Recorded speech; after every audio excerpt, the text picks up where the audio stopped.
Hello, everybody. We are live. It is Wednesday, May 27th, 2026, and we have quite a few topics to get through today. And hopefully, today will also be the day that my very long overdue, very much anticipated Britney Spears documentary comes out on BJ Investigates. I say hopefully because it does have to, pass all the checks and stuff. So today, what we're going to be talking about is, unfortunately, or maybe fortunately, I mean, I was trying to get away from this topic. I was kind of tired of talking about it, but we definitely do have to cover the Aunt Heffy situation. We're going to get to that first and get that out of the way.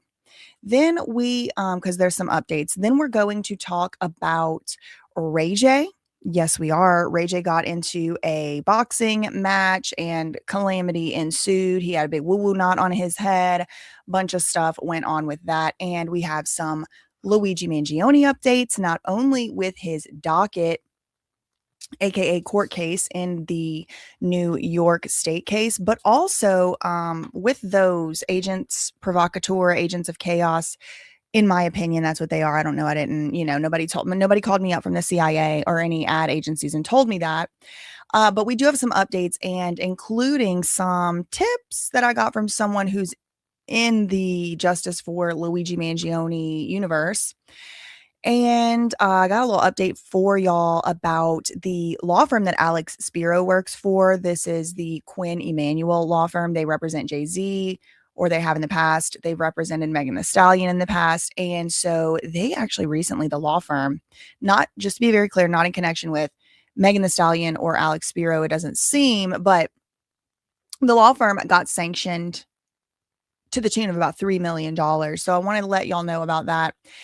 And have a couple other things going on here. And we're going to end the video off today with some more investigation into the Britney Spears media madness of it all. Okay, so we do have a full show lined up today. We have a lot to get to, a lot to talk about. Like I said, I was not originally planning to, nor did I even want to talk about Aunt Heffy today. I'm kind of getting Aunt Heffy fatigue, but yep, there's more false statements. There's more delusions and imagination statements being made out of like completely figments of people's imagination, or maybe, possibly misunderstandings, but I have to clear the record. Okay. So, oh God, last night or yesterday, depending on where you are in the world, they talked about the Aunt Heffy situation on No Jumper. They talked about it last night on the show, and believe it or not, Aunt Heffy called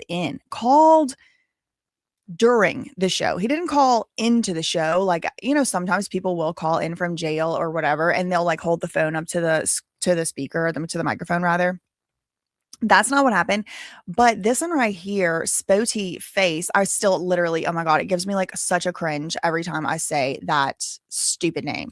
But Spotty Face is the one who supposedly allegedly got a phone call last night while they were live on No Jumper, on the No Jumper, what was it, show? I don't know, Tuesday show. I don't know what the name of it is. Okay, and a bunch of statements were also made around the topic. So I wanted to show y'all, who is Aunt Heffy? Great question.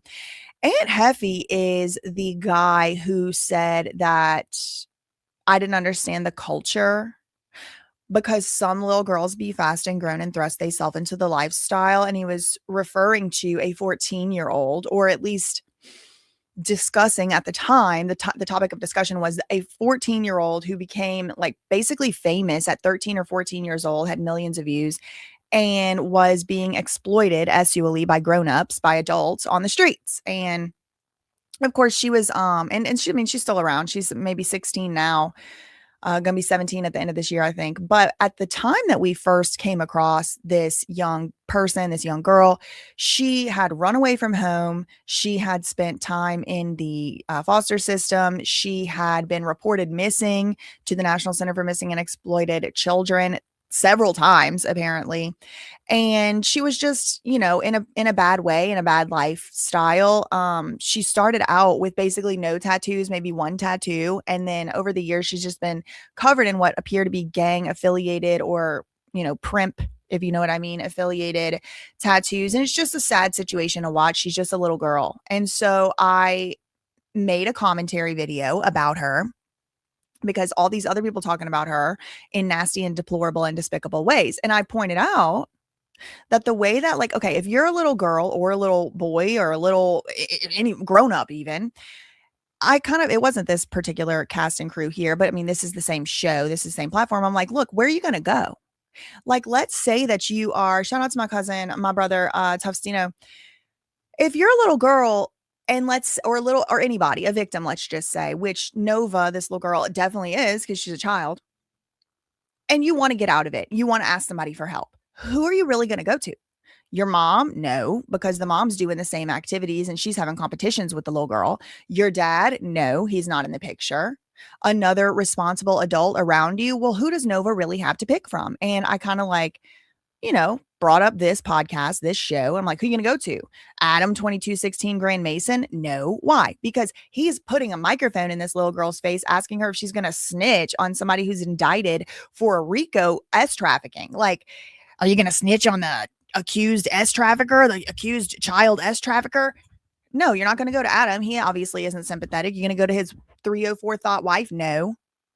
I don't know if she's a 304 girl, but I mean, she has relations for money and she's married. So, I mean, with other people, it's really gross. So you're going to go to her? No. And basically, my point was everyone around this little girl has normalized the systematic, industrial, high profile scale abuse of this little girl. And so I made a video about it. And this guy, his real name is Maurice Shellman. But this guy, Maurice Shellman, lashed out at me aggressively online. And he said, basically, I was wrong. I was racist. I'm a Karen. I don't understand the culture. And they doubled down on the situation. They went on the No Jumper show, talked about me, pulled up my video, and were basically making fun of me for caring about this little girl. So this Aunt Jefe character specifically, I had no idea who this man was. Never even heard of him. I couldn't have pointed him out in a lineup. I didn't know his name. But he took it upon himself to make not one, but I think two separate videos making statements about me, making statements about my video, and pretty much said on No Jumper, some little girls be fast and grown. And they just thrust theyself into the lifestyle. So we kind of went back and forth or whatever, but he never apologized for his wrong and stupid words and actions and behaviors. So that's who he is. Well, now fast forward, that was about back in I believe it was like August or September, maybe October, like in the fall time of last year. And now fast forward to a few days, like about a week ago, and all the headlines start running. He has been arrested. Then the next day, we find out he was arrested for murder. Okay. So that's crazy. Now, I say this every time I talk about him, every time I talk about anybody that's accused of doing a crime. Should be and is presumed innocent until proven guilty. And that is how I choose to discuss these matters. But all that being said, now, this whole cast and crew is all, wanting to talk about it and wanting to get their little points across and things too. Now, this one right here, I mean, it's always a rotating cast and crew. I just figured out and learned who this one right here is and this one right here is. I said, why he's dressed like Ross. I said, why he's dressed like Trap Lord Ross dressed for less. Remember whenever Trap Lord Ross used to dress like this, like British gentleman, but like these propagandists, they're always shape-shifting. They're always losing and gaining a bunch of weight, getting tattoos, getting the tattoos removed, changing their hair, changing their haircut. They're always looking real different. And I think it's just like trying on different personas till they realize or find the one that fits. Maybe he's not a paid propagandist, but all these people run propaganda, whether they know it or not. That's my opinion. Now, this one right here, he's brand new. He's brand new. I don't know who he is, but he's coming out guns blazing. He's coming in hot. Okay. He's coming in like he knows everything going on. He knows every law. He knows everything. And it's like, I really have been trying over the last year or so to be like nicer and more considerate and less judgmental and all that. But they really test my nerves on this show. They really do. They make it so difficult for me to be nice. And, my mama said, if you don't have anything nice to say, don't say anything at all. Actually, my mom didn't say that. She says mean stuff too, but it's a saying. My mama said, whatever. So I don't know what his particular area of expertise is other than just trying to act like he knows what he's talking about, but like pretty much like some of the stuff that he said right here, I don't know his name, Hawaii shirt, and some of the stuff that this guy right here, Spo Face, said are the real reason that I decided, look, I have to correct the record on this. I have to talk about this a little bit today. So, yep, we're going to be starting the show again, talking about Aunt Hefty and his criminal case. Again, like I said, then we're going to move on into the Ray J boxing match fiasco drama. Okay, so let's start here. And this is where Aunt Hefty calls during the live show last night. He calls from jail. He's being held in jail on a $2,050,000 bond. He has another court case, according to the inmate directory website. He has another court hearing, not another court case. Sorry, excuse me. Another court hearing on the 5th of June. I don't know what that's about. I don't know what it is. It just says hearing. So he's in jail right now. He's being held, and he calls this one right here with the black hat, Spotty Face. And I want to show y'all that he calls in around the 1 hour, 50-minute mark. And then he, Spotty Face, gets up, leaves the room, and then he comes back about 8 minutes later. So let's take a look at that. I want to make sure that my speaker is set up to where y'all are going to be able to hear it. Okay, it should be. All right.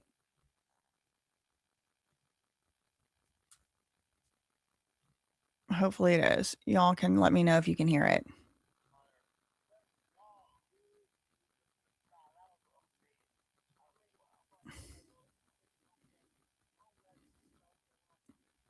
Can y'all hear it?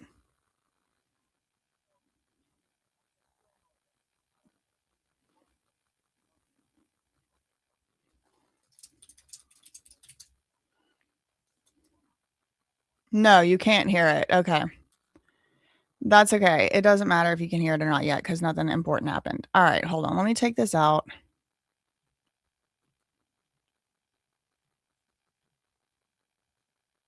Okay.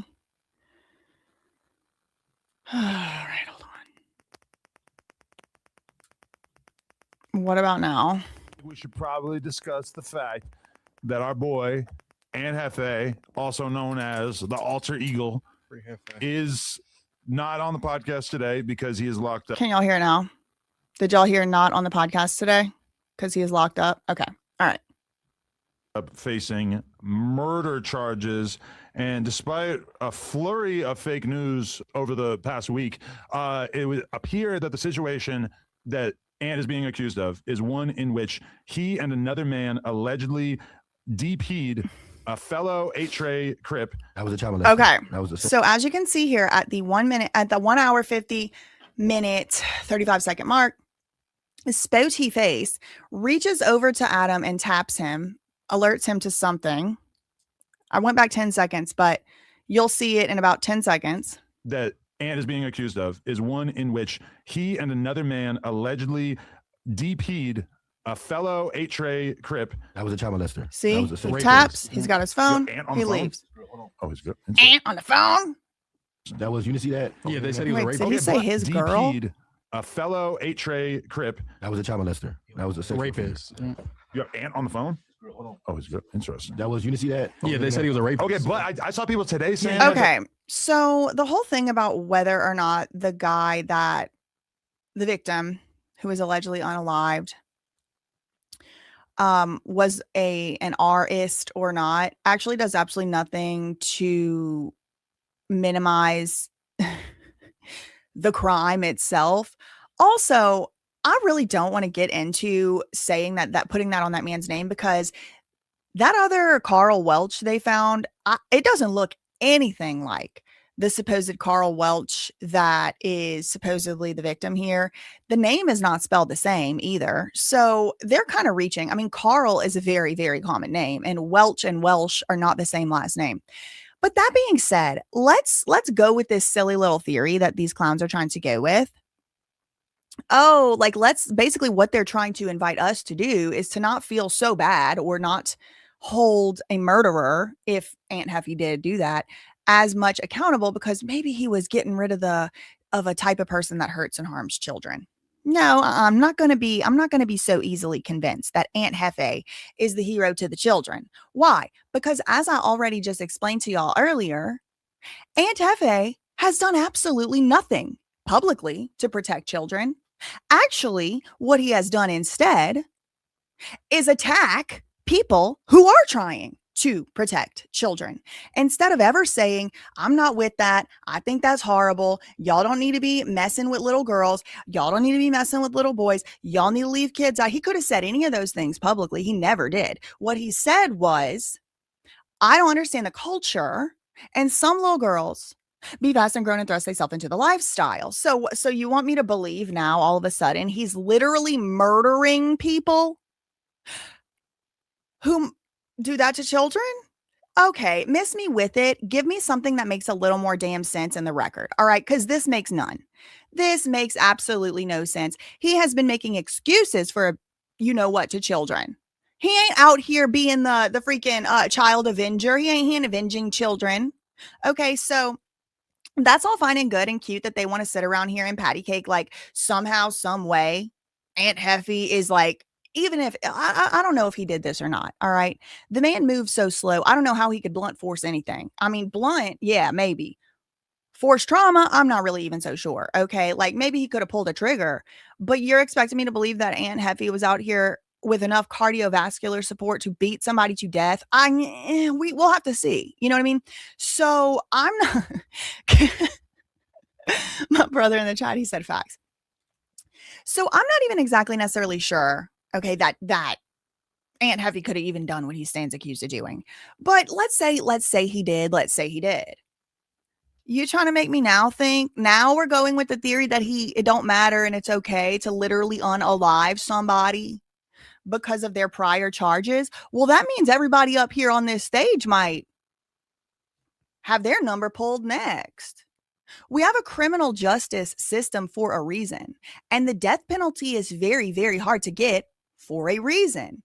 You are not supposed to lose your life for committing a crime. Now, all that being said, if you ask me what I would do if I was in charge of this whole thing, I do think the death penalty is appropriate for people who abuse children in an SUL way. I do. That's my opinion. But that's not how the law works. Okay. So I do try to keep an obvious delineation between what my opinion is and what the actual law says, because pretty much this whole entire case so far has just been like dudes gossiping like women in the beauty parlor. I mean, that's pretty much what this whole case has been so far.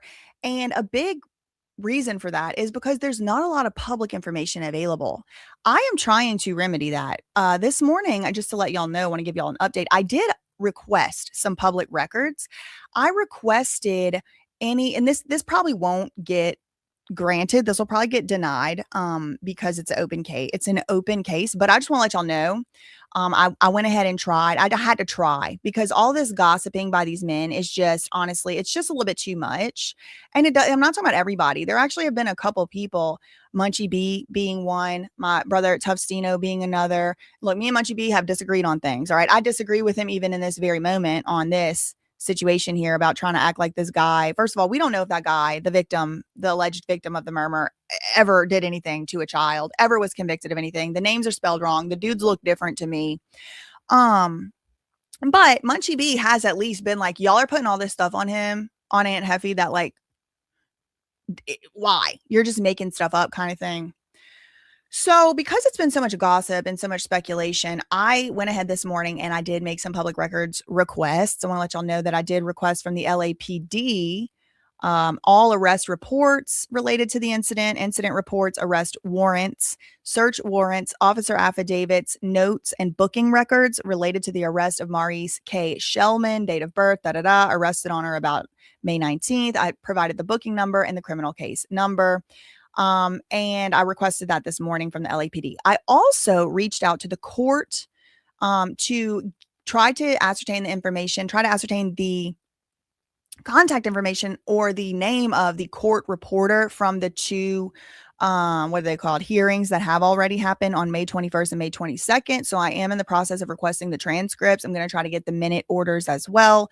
So we can kind of try to figure out what exactly even happened in the court without having to listen to all these people gossiping. They don't even know what they're damn talking about. Even if some of them actually have some good information, they don't know how to explain it in a way that makes any damn sense. Like, it's like, that don't make no sense to me. It's just a bunch of confusion. And that's why I'm making this segment today. I'm hoping some of the things that I say can help to assuage concerns about there being so much confusion and so many different stories. What do we actually know for sure from the actual record? And what can we just not possibly tell? Hopefully by the end of this segment, there's a little bit more clarity. I also requested the transcript itself. I requested the transcripts themselves, but I do not know if sorry, I got distracted reading y'all's comments, but I do not know if that request is going to, go through. I'm in the process of requesting the transcripts. I'll basically say that. Okay. So that happened there. And then they talked about a bunch of stuff. It was aggravating. Speaking of ant, I think I got an ant bite on my foot or some type of bite. Maybe it's a mosquito. Okay, so a few minutes go by, and around 8 minutes later, about the 1 hour, 58 minute mark, Spody Face comes back. So let's go to 157:37. That shit, I ain't talk about the YC80 bench thing. I don't want to talk about that type of shit. That shit too grounded. And even when they do, they could cover it, but they're not putting murder accusations on people. They just say allegedly a bunch of times. No, I don't even touch. There's a lot of stuff. Subscribe to me. You're all reacting to the news. That's what we're all doing. It's certain stuff that I don't even mess with. Anyway, look. First and foremost, I just got off the phone with Young and Jefe. Okay, so he says, I just got off the phone with young Aunt Jefe. So let's see what is, what are the updates from apparently on the phone with young Aunt Jefe from inside the jail. What's he talking about? Of course, he innocent, and the video footage is gonna prove that he's not. They just using it. Okay, instantly out the gate, two big developments. Number one, young Aunt Jefe is, through Spody Face, apparently declaring and maintaining his perceived supposed claim to innocence. Okay, so he is perceived and should be presumed, not perceived. He should be presumed and is presumed innocent until proven guilty. But he is basically indicating, yeah, no, I'm fighting this. I'm not pleading guilty to this. I'm innocent. Okay. Second thing, there's been gossip. There's been gossip from WAC 100 and Poetic Flacco that there's apparently some video footage of this incident. However,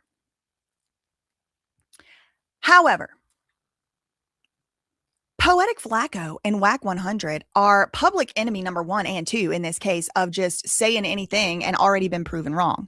So they are not necessarily in any way credible sources. So I'm not going to take anything at this point ever again that they say as if they have some type of information or some type of knowledge, because clearly they have either been wrong in the past or have intentionally misled the public in the past. I'm not interested in taking any information from them.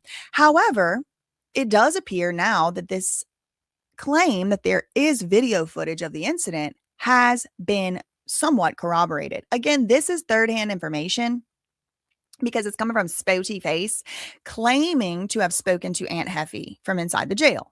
However, I do think the jail calls are about 5 minutes long, and maybe sometimes it can be 10 minutes, but he did, seemingly leave for about 8 minutes total, or actually about 7 total. So that gives him a little bit of time to stand up, walk out, answer the phone, talk 5 minutes, come back in. So maybe he did talk to Aunt Jefe. I'm going to give Spody Face the benefit of the doubt and assume, for the purposes of the hypothetical of that we're talking about right now, let's just assume he actually talked to Aunt Jefe. It's still second, third-hand information. So take it with a grain of salt. It's still not public, filings in the court or whatever, but it is, in my opinion, way more reliable and at least corroborates what WAC 100 and Poetic Flacco have said, which is, yeah, there is video of this supposed unaliving. So Aunt Jefe allegedly told Spody Face on this call last night during the live on No Jumper, there is video footage. He said, I'm innocent, and the video is going to show it. So let me go back about 10 seconds and y'all can hear it again. I don't even mess with anyway. Look. First and foremost, I just got off the phone with young Aunt Hefe. What's he talking about? Of course, you know he innocent, and the video footage gonna prove that he's not. They just using his name. I put Lush on the phone with him too. He definitely in good spirits. You know what I'm saying? And Lush, so Lush also talked to Aunt Hefe on the phone. I reason to believe they may share a manager, a YouTube manager, which I don't understand why anybody other than maybe Munchie B would need a YouTube manager. But anyway, whatever. Y'all can do what y'all want to do. I'll tell you this, nobody's getting any of my money. No, thank you. That being said, Lush and Aunt Hefe and Spody Face apparently talked to an temporarily incarcerated at least, young Aunt Hefe.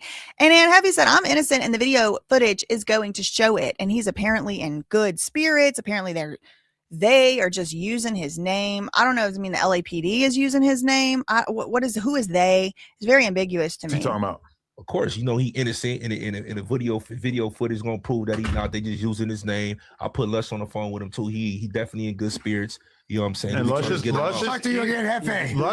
the enchilada meals that from the Lil Grifo interview. I just want to point out that was like a week and a half ago. And you don't got respect for San Diego? That's what they produce right there. He's Lil risking Grifo meal. food poisoning for San Diego right now. It's just like a week expired. Okay, but Anyway, yeah, you guys are all hypocrites. But you was wrong on that. I don't do that. I don't jump to conclusions and I don't put, you know what I'm saying? You're just later than them. No. They just break the news and then you react to it like a day later. No, because they do research sometimes. This was not one of those cases. Trap was super wrong. He was just going off what Flacco said. why are they doing all this? I'm trying to find out what in the hell Hefe said. Hello, that's the most breaking news. They're still just doing, I'm telling you, they're like women. They're like ladies in the beauty parlor. Listen to them. Let this man talk. He has firsthand information. He's about to get passed off as second. So can we hear it? He said that, you know what I'm saying? So that's the bad part is that you start to lose credibility if you do this a bunch of times. You know what I'm saying?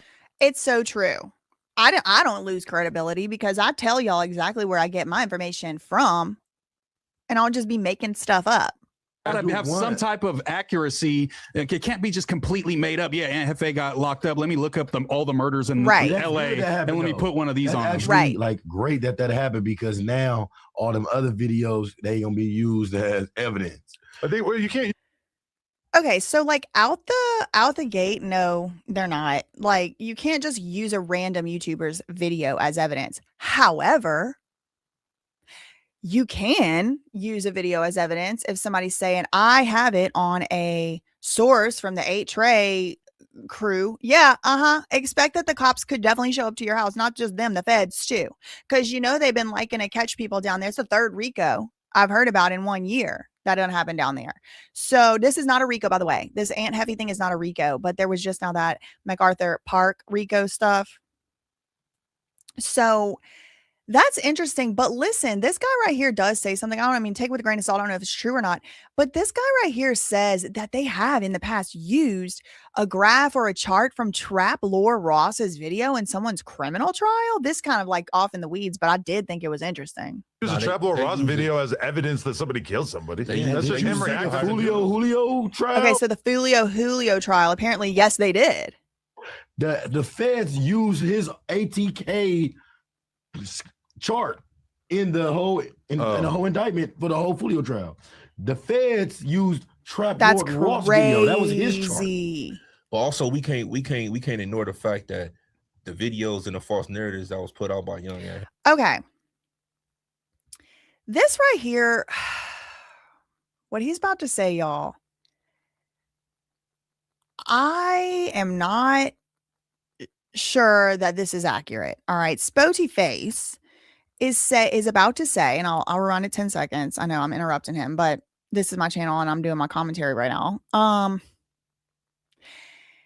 He's about to say that those videos that got put out are the reason Aunt Hefe's bail doubled. I'm not going to say that that's 100% for sure wrong. It seems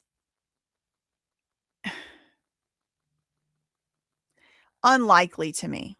The feds used Trap Lord Ross video. That was his chart. But also we can't ignore the fact that the videos and the false narratives that was put out by Young Aunt Hefe, I mean by people against Young Aunt Hefe, that didn't raise his bail. That's a fact. That's not Okay, so he first says it very confusingly, like, he actually does so many double, triple, quadruple negatives that, Spody face, that it actually ends up meaning, if you actually speak English and you just go through the plain meaning of English, actually what he says at first is those videos did not result in Heffy's bail going up.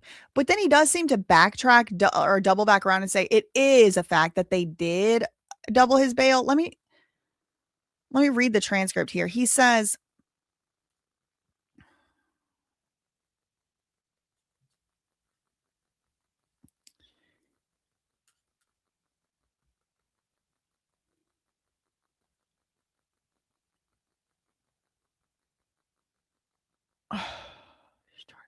we can't ignore the fact. Okay, so what fact can we not ignore? He's about to tell us a fact. The videos and false narratives that were put out against young Aunt Heffy didn't raise his bail. Okay, so at first he's saying the videos, it's a fact that the narratives put out did not raise his bail. That was what he said at first. Again, it could be a double negative, instead of people say like couldn't care less instead of could care less instead of couldn't care less. Maybe it's just a figure of speech. But like literally, if you speak English and you know what English words mean, literally transcribed, we can't ignore the fact that the videos of false narratives put out against Aunt Hefe didn't raise his bail. So they didn't. So that has nothing to do with his bail getting raised. But then Spody Face comes back around, seems to contradict that. Listen closely. We can't ignore the fact that the videos and the false narratives that was put out by young Aunt Hefe, by people against young Aunt Hefe, that didn't raise his bail. Didn't raise it. That's not. Yeah, do y'all agree with that? Because Spody didn't raise his bail. The false narratives and stuff didn't raise his bail. That's a fact. That's what he said. Okay.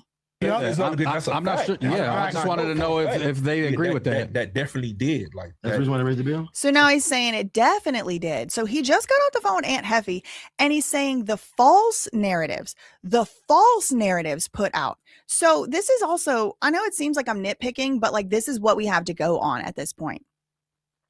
Let's say, for example, Aunt Hefe somehow, some way was actually involved in that taco stand thing the other day. Well, we already know that's not why he got picked up. He got picked up in connection with something happened in January, something felony murder, not something that happened in May.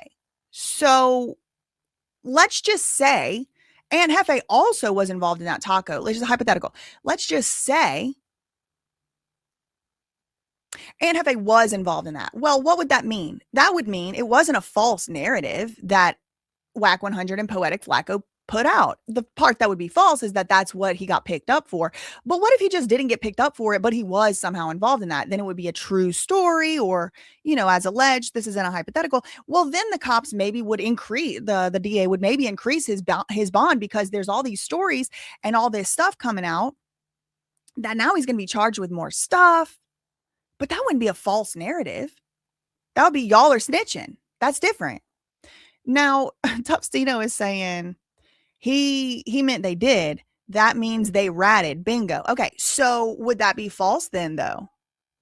Stino, it wouldn't be false if Aunt Hefe really did have something to do with that taco stand thing, would it?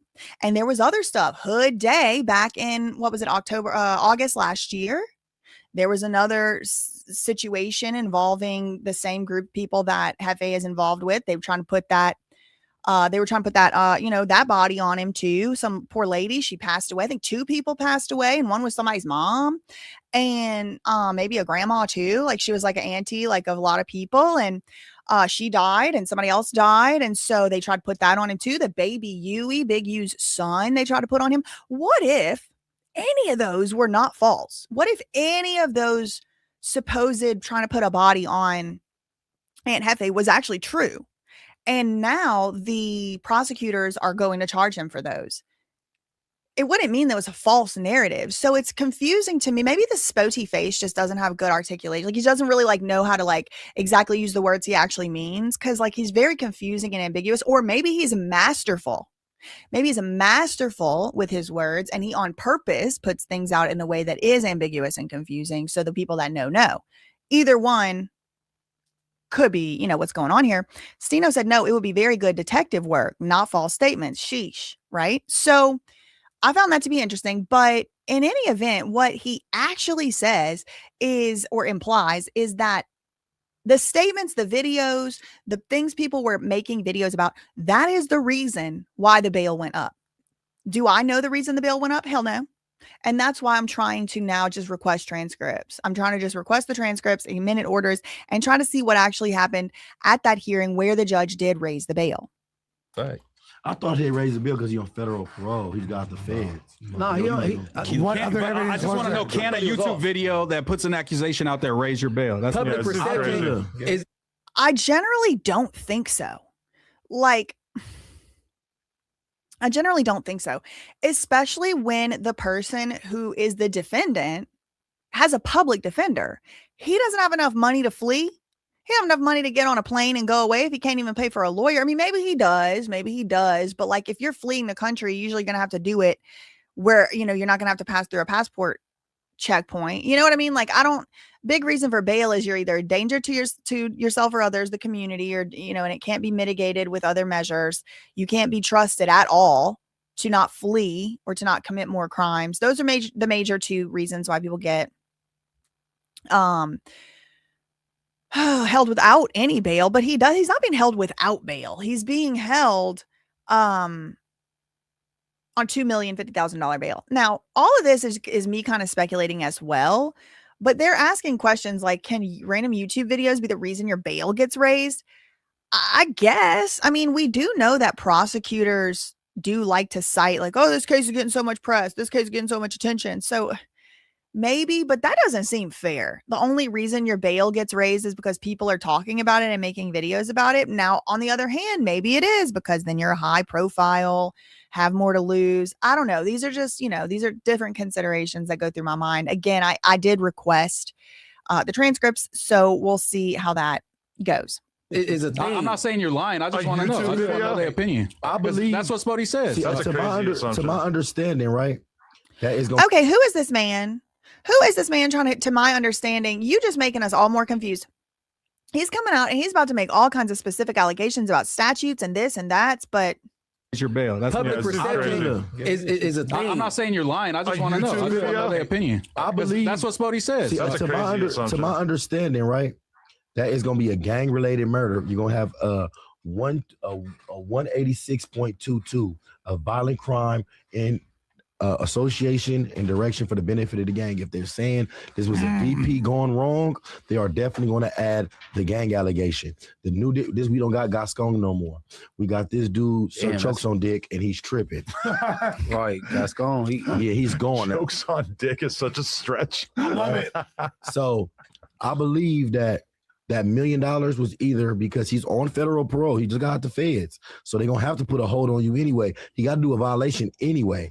Just for coming in contact with the police, he has to go do that federal year. I thought that was initial, but then they doubled. I don't know what this man is talking about. Apparently he's on federal parole. Jefe is on a federal parole. I don't think he is on federal parole. I think that ended in 2022, but maybe he is, maybe he isn't. I don't know how it works. Like if you're on federal parole, you have to go back and do another year. This man's just saying stuff like with so much confidence. Maybe he knows what he's talking about, but he says other stuff with so much confidence in this video that he's definitely wrong about. So take everything he says with a grain of salt. To 2.5 or 2.05. 05. Yeah. You're not on federal parole no more? It was 1 mil, and then Spody's saying that the videos and all the narratives bumped it, doubled it. I don't know about that. So what they trying to say? They do a 352 hearing.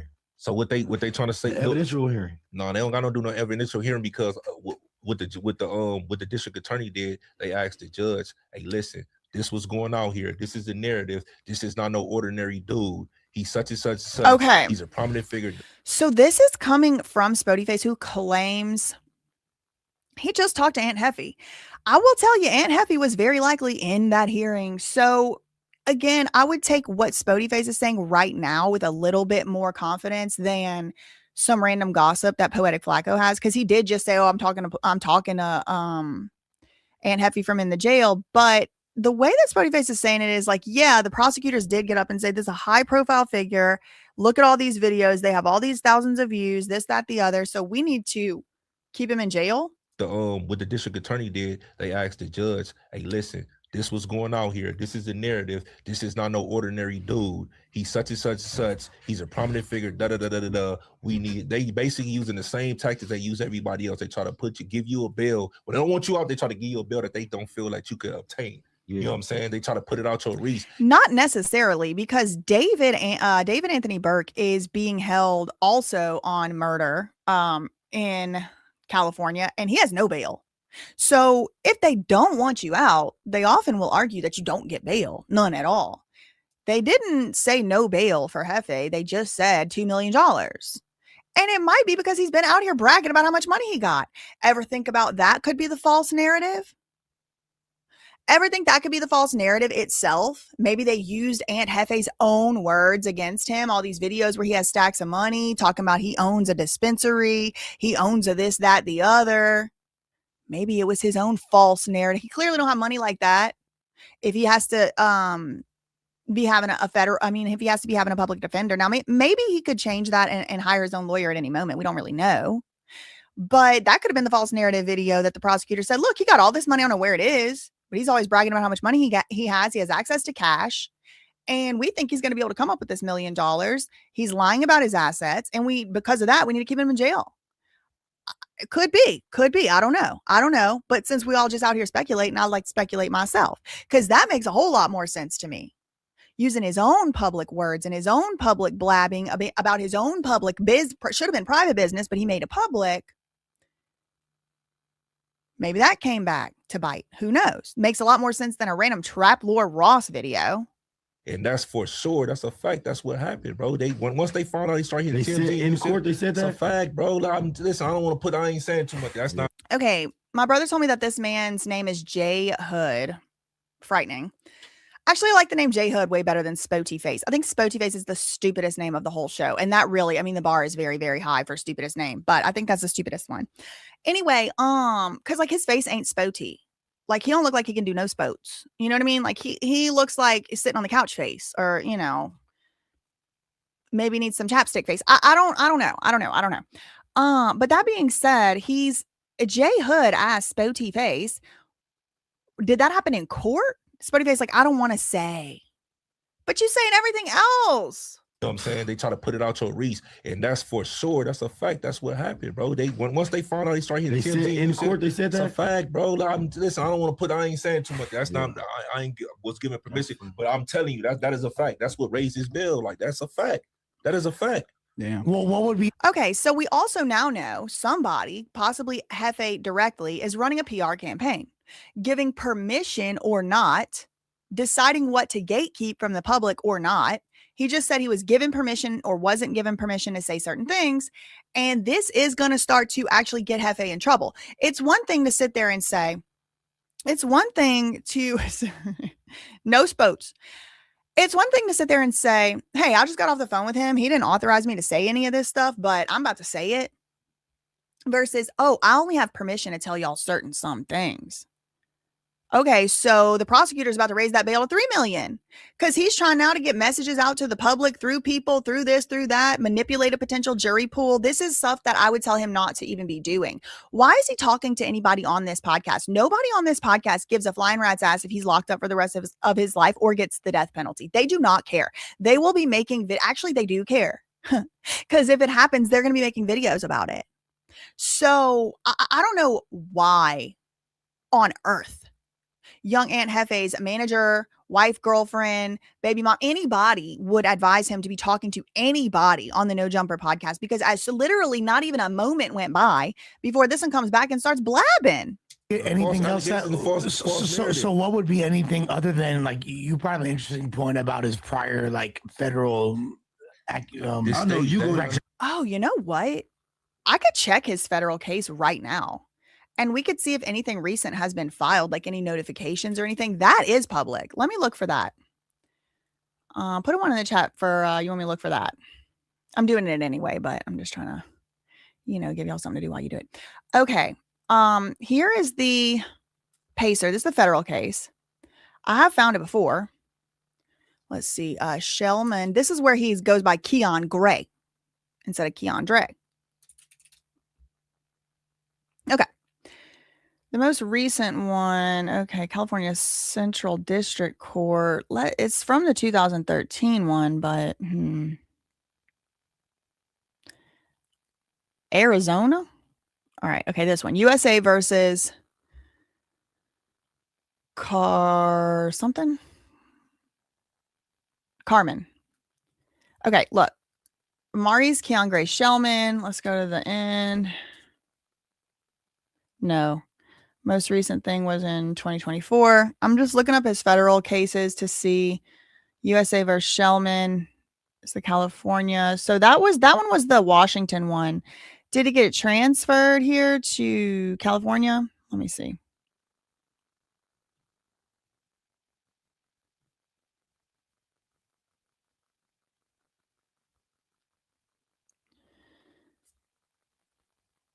Notice of clerical error. This is, all right, let's see. So I'll click that one. Let me go click this one. I'm just trying to see if there's any very recent filings, because if what they're saying is true, that now he had faced an adverse action in federal court because he was on some type of probation. Okay, this is the most recent one. This is from 2024.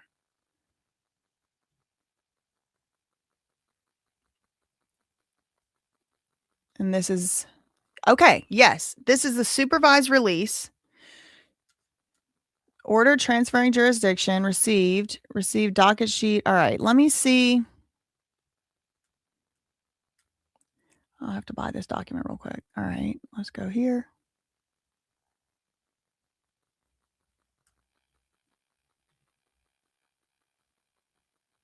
This is the supervised release from 2 years ago.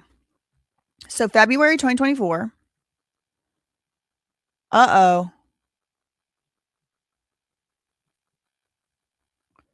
So this was his first offense that he was, not first offense, but this is the offense that he was on probation. Look.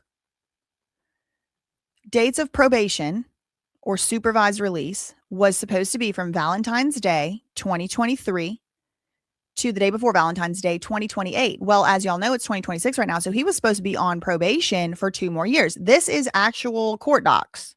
I could be reading them wrong, but at least they are here. Mr. Shellman is being supervised in the Central District of California. He has family ties to that district, and he has no intention of returning to the Eastern District of Washington. So this is where the jurisdiction was transferred. He was supposed to, 5 years probation. He is on probation right now. Okay, let me go back to that docket. And I'm getting into this stuff because I want to just be looking at facts. I don't want to be looking at all this gossip and this stupid, because these people lie. These people also are stupid and wrong. Now, he also had a Nevada case. That's interesting. What's that about?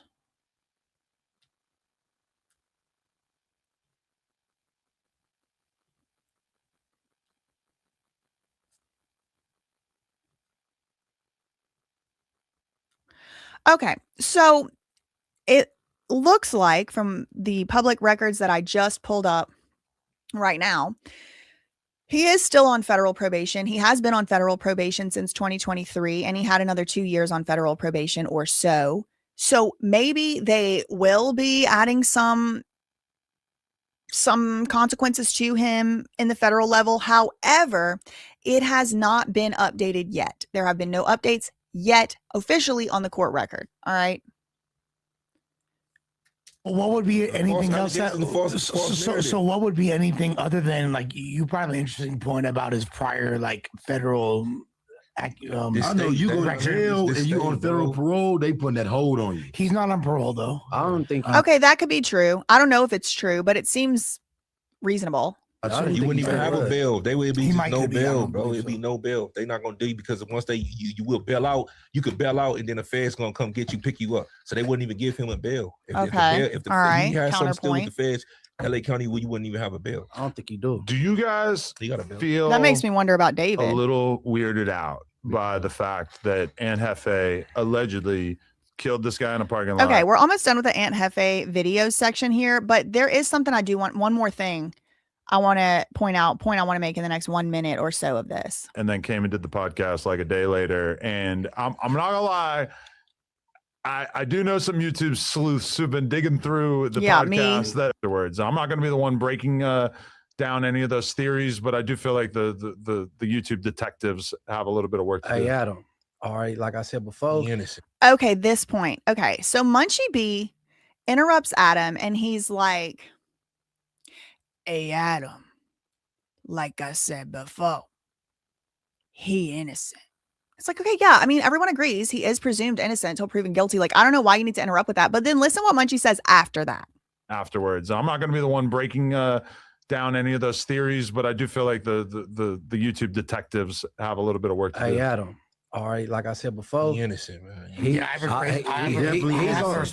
just saying that because you like him, but you're not saying that with any kind of evidence. True. No. I hate when Adam 2216 Graham Mason says something I have to agree with, but it's true. They're saying he's innocent. Also, he has a presumption of innocence till proven guilty, but like to be able to say without any doubt, oh, he's definitely innocent. Like either they know something we don't and they need to say what it is, because if they don't say and they don't publicly disclose what it is, it's not legal advice, but they could start getting subpoenaed. They could be having to be forced to go testify in front of a grand jury or an actual trial. And who knows, girl, that thing might be televised. Y'all don't want to be called up there. I know Munchie B don't want to be called up there to trial to testify why it is that he knows for a fact that Hefe is innocent. Does he have the alibi? Does he have the video? If he does, he has particularized non-public information. So again, these same people that are criticizing others for making these statements out of pocket and out of hand are also making statements that put themselves in the line of being subpoenaed. That's my opinion. That's my opinion. All right, like I said before, innocent, man. You guys are just saying that because you like him, but you're not saying that with any kind of evidence. No. I know for a fact that he's not on camera doing nothing. But they only arrested 2 dudes. More than 2. Okay. Arrested 4 people. I saw 2. I want to debunk this. All right. This whole only arrested 2 dudes. These other dudes are like, they arrested 4. Okay. I want to debunk that. More than 2, bro. In the TMZ article said 2. Initial, I think it was 2. 4 people. Really? Okay. Him plus 3 more people, right? Somebody I saw got a DA 2. reject. Somebody got a DA reject. Hey, listen, for one, I know for a fact, he like it's a waiting process, but he gonna end up getting out, right? I know that for a fact. And for 2, where we come from, Adam, people. Okay. So I want to debunk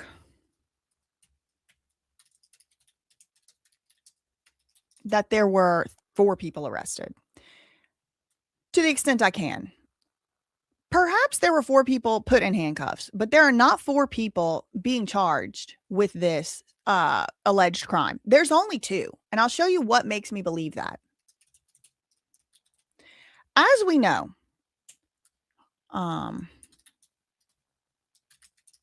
hold on.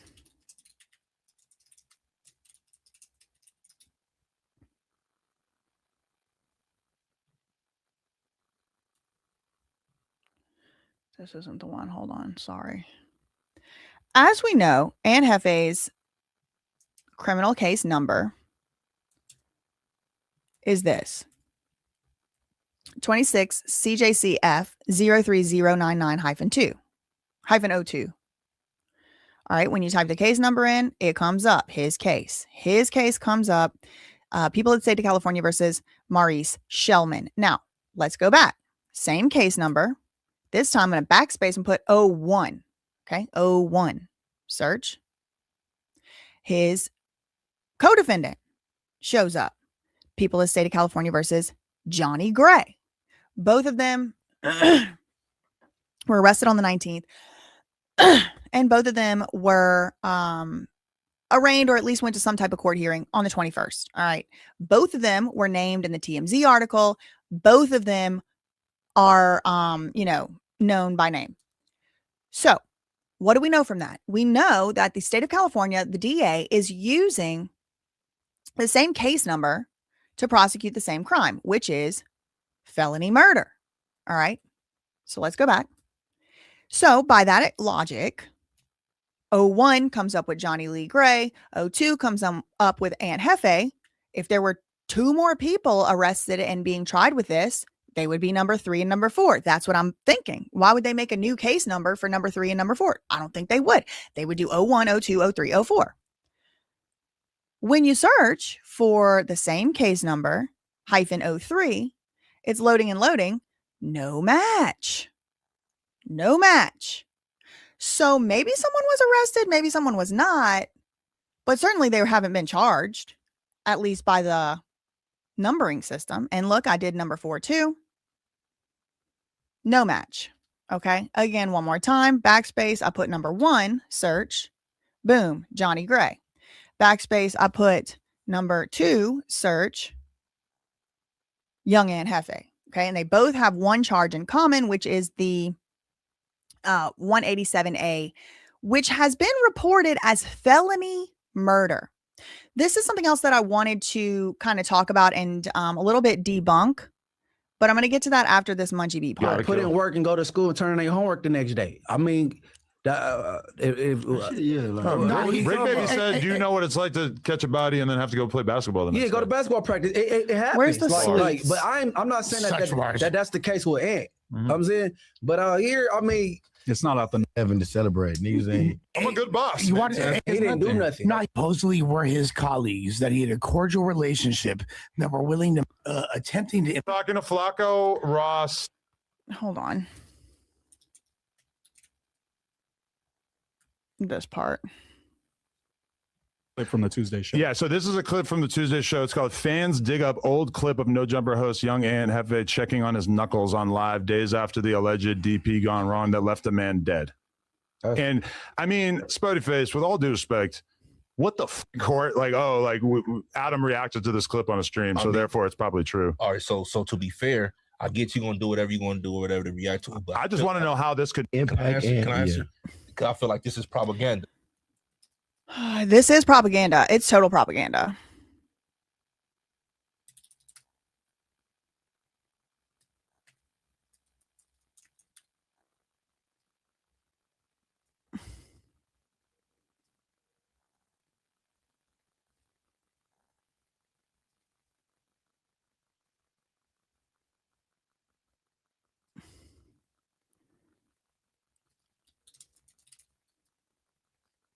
Okay.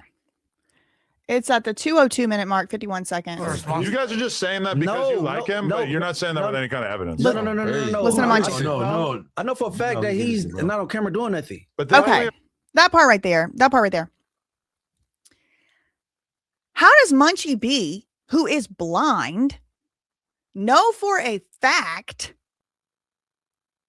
Aunt Jefe isn't doing anything to his knuckles on camera?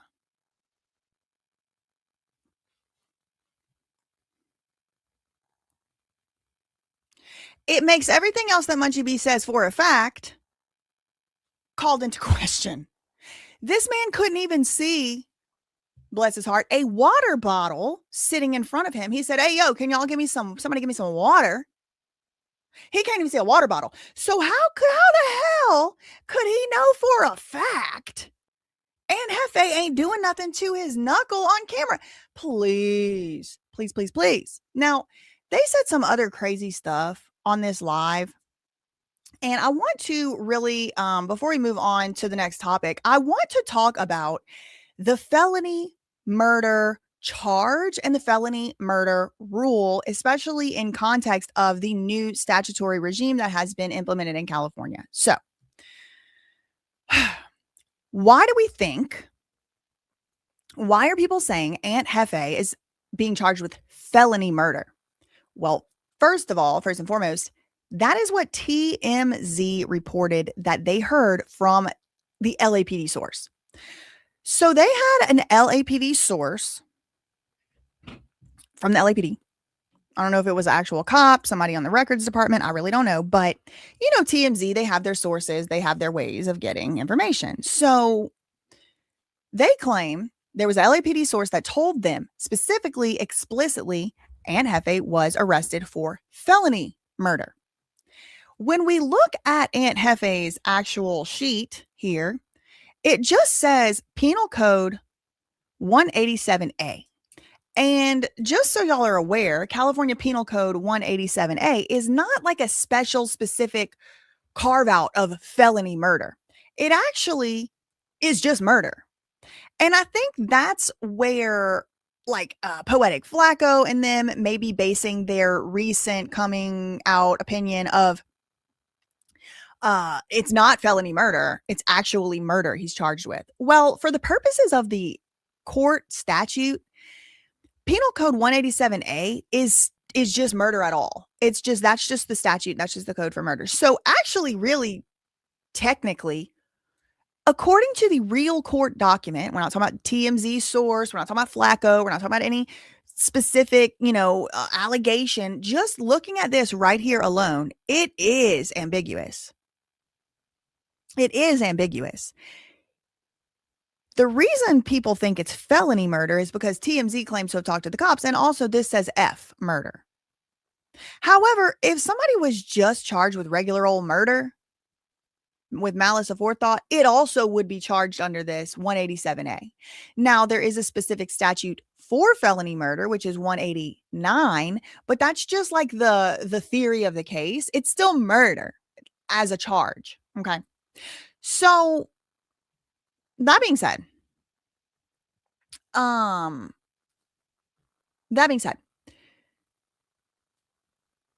felony murder so-called rule or the statute in California has recently undergone some changes in the past few years. So originally, you used to be able to be charged and convicted of murder, even if you were like the getaway driver down the street. And a lot of people, including a lot of people on No Jumper, do seem to still believe that's still the case. And they are like, that's so unfair.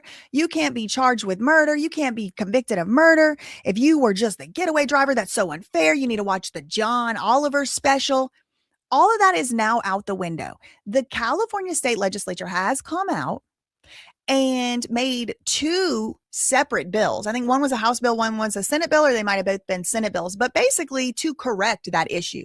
Somebody just being the getaway driver, yeah, sure, maybe you can charge them with conspiracy or being an accomplice to some crime, burglary, robbery, assault, something like that. But you cannot just charge a getaway driver with murder if he didn't intend for a murder to happen. He knew a murder was going to happen. Now, just be very clear, a lot of states do still do that, but California has come out and or the legislators in California have come out and corrected or amended or modified to reduce the scope of the application of that statute for the felony murder rule.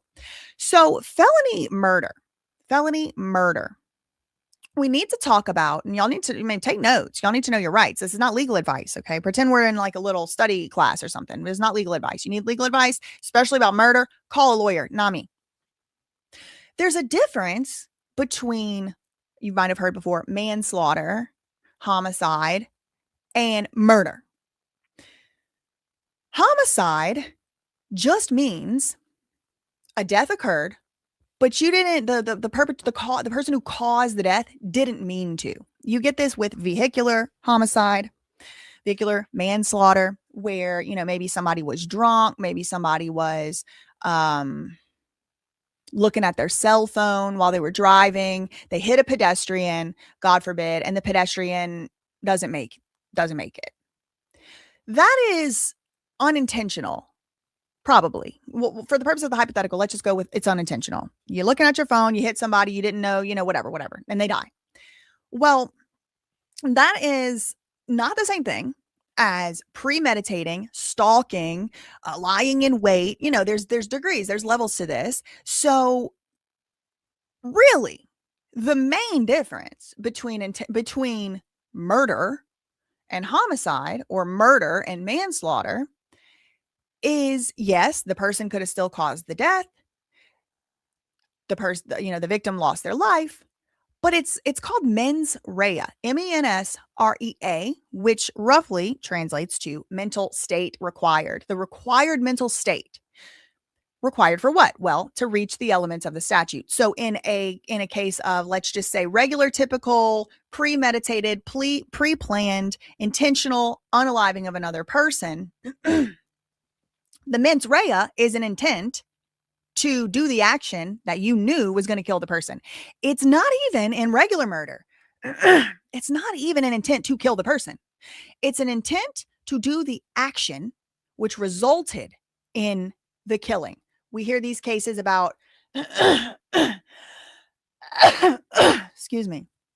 We hear these cases about, for example, these spouses that slowly poison their, husbands. So the wife slowly poison her husband to death with antifreeze or whatever, a little bit in the food every, dinner. And over the course of weeks or months, that person eventually dies. Later on, the lady might say, I didn't mean for him to die. I just wanted him to get tired. I didn't mean for him to die. Who cares if you meant for him to die? Did you mean to poison his food? You knew that poisoning someone's food could possibly result in them dying, right? All that is still murder, if proven. You only have to form the requisite intent to perform the action that results in the murder. That's how we get felony murder. Forget about accomplices. Forget about getaway drivers for a second. All right. We're walking through the different hypotheticals. Imagine another hypothetical where somebody, I'm trying to think of something where somebody is involved in a shootout with a rival. I won't say gang because that's going to bring in other things. I want to keep it very simple. Let's say, Alexander Hamilton and Aaron Burr, they did a duel. They're doing a duel. Remember what a duel is? Where you used to walk 10 paces, turn around, and whoever shoots, maybe somebody shoots, maybe you put your hand. Let's say there's a duel. Let's say there's John and Bill are out in the country doing a duel. John turns around and he ain't putting his hand in the air, pow, pow, pow, and he gets him. But John knew that right behind Bill, there was all kinds of people. There was a playground back there. Maybe they're at a ballpark, maybe something, and somebody's kid gets hit and dies. That could be an instance of felony murder. Did John or Bill or whoever the first one was, did he intend to shoot and kill somebody on the playground, somebody's kid? Probably not. But did he know that he shouldn't have been doing a duel in a park? Did he know that shooting in open air into a park could result in someone else getting killed? Yes. So that's still murder. And the reason that statute exists is because of mens rea. Because it isn't fair that just because someone didn't mean to kill your kid on the playground, that they don't get to be charged with murder. They shouldn't have been shooting guns in that park, right? That's felony murder. Now, the felony murder, and that all that I think kind of like tracks. Like I think we could all agree, like that makes sense. You shouldn't be shooting guns, like or shooting into a crowded theater. That's the example they gave us a lot of times in law school. You shoot a gun into a crowded theater. Maybe someone dies, maybe someone doesn't, but you don't get to be playing Russian roulette with people's lives. So that if you kill someone, that's murder because you meant what? Not to kill someone. You meant you had the prerequisite mental state to do the action that resulted in people dying. So for example, Thomas, what's his name? The one that did the attempted assassination on Trump where he got Butler, Pennsylvania, Thomas. I forgot his last name. Brooks. What was his name? I don't remember. He allegedly apparently fired off about 5 shots. 2 people died, maybe more, maybe 3 people, like a few, maybe 10, 5 people, 2 people, people died, people got shot. He might not meant to shoot those people. He might not have meant to kill those people. He might not even meant to shoot and kill Trump. He might have just been trying to scare somebody. He might have been trying to whatever. We don't know, and we never will because he's dead now. But all these things, we really don't know what he was trying to do. Maybe he was trying to do target practice on the other side of the field. But what actually happened was people died. So Crooks, that was his name. So in a case where, and I'm explaining this to y'all because there's all of this gossip going around, and I want to just kind of bring it back to reality here. The reason felony murder exists as a statute is because it isn't fair and it isn't right for a Thomas Crooks type to just be shooting into an event where people could die. And in fact, indeed, people did die. And just because he didn't mean to kill them, there was a firefighter. There was a firefighter who had passed away, and he had kids there. And he had, the way the story goes is he had dived on top of his own kids to protect them or something. He got shot. He died. There should be justice for that man. If at all, everybody's innocent till proven guilty, but Thomas Crooks now dead. That makes sense. Put a 1 in the chat if that makes sense to you. You shouldn't be shooting into an event because someone could die. The reason the felony murder rule works, or the theory they base the whole statute on, is that people like Thomas Crooks ought to know better than shooting automatic weapons or semi-automatics into a crowd. Someone could die just because he didn't put, that one firefighter's face on his wall and say, I'm going to kill this one. That don't mean he didn't still form the requisite mental capacity or the requisite mental intent to actually pull the trigger and shoot that gun into a crowd or around a crowd. Okay. So that was the next hypothetical. And so that brings us to the final hypothetical. The felony murder rule is already pretty narrow. In a situation where you're the actual killer, like the Thomas Crooks, he's the actual killer. Now, look, to be very clear, I don't know what exactly he got charged with, if anything. I think he was dead on arrival. So it is just a hypothetical, but it is one in our collective consciousness that, we've heard about. So in a situation like that, Thomas Crooks is the murderer. He is the one. He is the one who killed. Allegedly. This is hypothetical. But there is a requirement for felony murder that you already be engaged in a certain very dangerous felony, a felonious activity. And when I studied for the bar exam, there were generally 4 things. One of them was arson. Like if you're in the process of setting a building on fire and you mean to set the building on fire and people die in the building, that's felony murder if they can prove it. Sexual assault. If you're in the middle of a forcible assault and someone dies, you should have known you were already involved in an inherently dangerous felony. Armed robbery. Armed robbery was another one. If you're in the process of, you have a weapon, whether it's a knife, a gun, or whatever, and you're going in, this is just still one defendant. Let's say it's you go in with your baseball bat to rob a bank. You go in with your pew-pew to rob a bank. You end up in a situation where you have a shoot off with the security guard. Somebody dies. That's felony murder because you were involved in an inherently dangerous felony to begin with, which was armed robbery at a bank. Okay.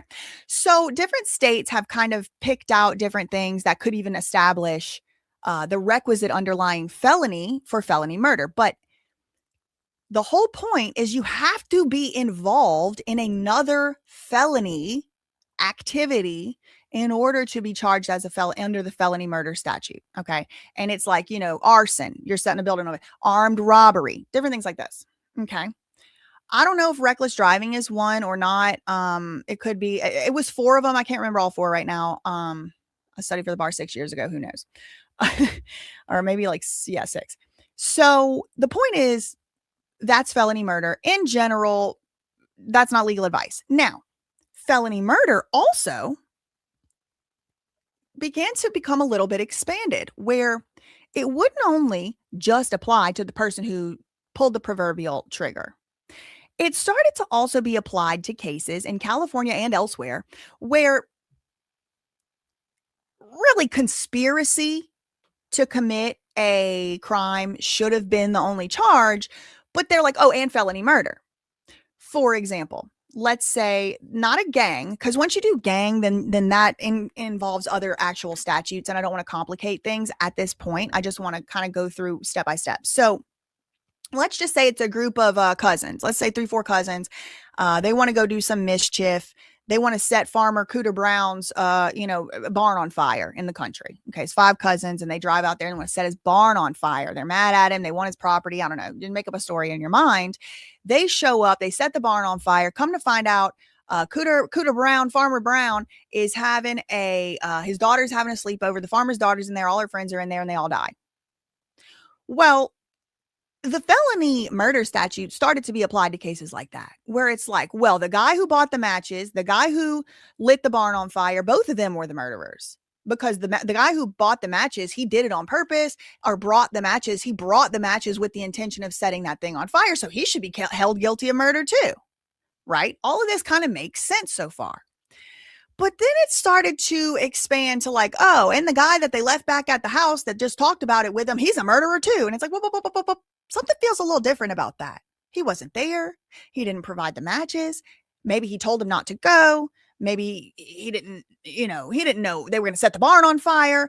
So it's like, you can't hold that guy who stayed back at the house responsible. But the felony murder rule did start to get used in that way. And so California legislators specifically were like, we're going to narrow this felony murder rule. We're going to narrow it down, and we're not going to let the cousin who stayed back home, who didn't even know they were going to set the barn on fire, we're not going to let him be charged with murder. He shouldn't be charged with murder because that doesn't make sense. He wasn't, it doesn't sit right, basically. So they tried to right those wrongs, and that resulted in Senate Bill, I have them written down here, Senate Bill 1437. And there was another Senate bill, like 17 something or another. But 1437 is the one that has to do with restricting the felony murder rule or the statute. They basically put some, you go bowling, they put the bumpers on the side. The ball can't go into the gutter now. They put the bumpers on the side of the felony murder statute with Senate Bill 1437. Okay. So today, as we stand here today, this is my understanding. I never was licensed to practice in California, but this is my reading of the statute.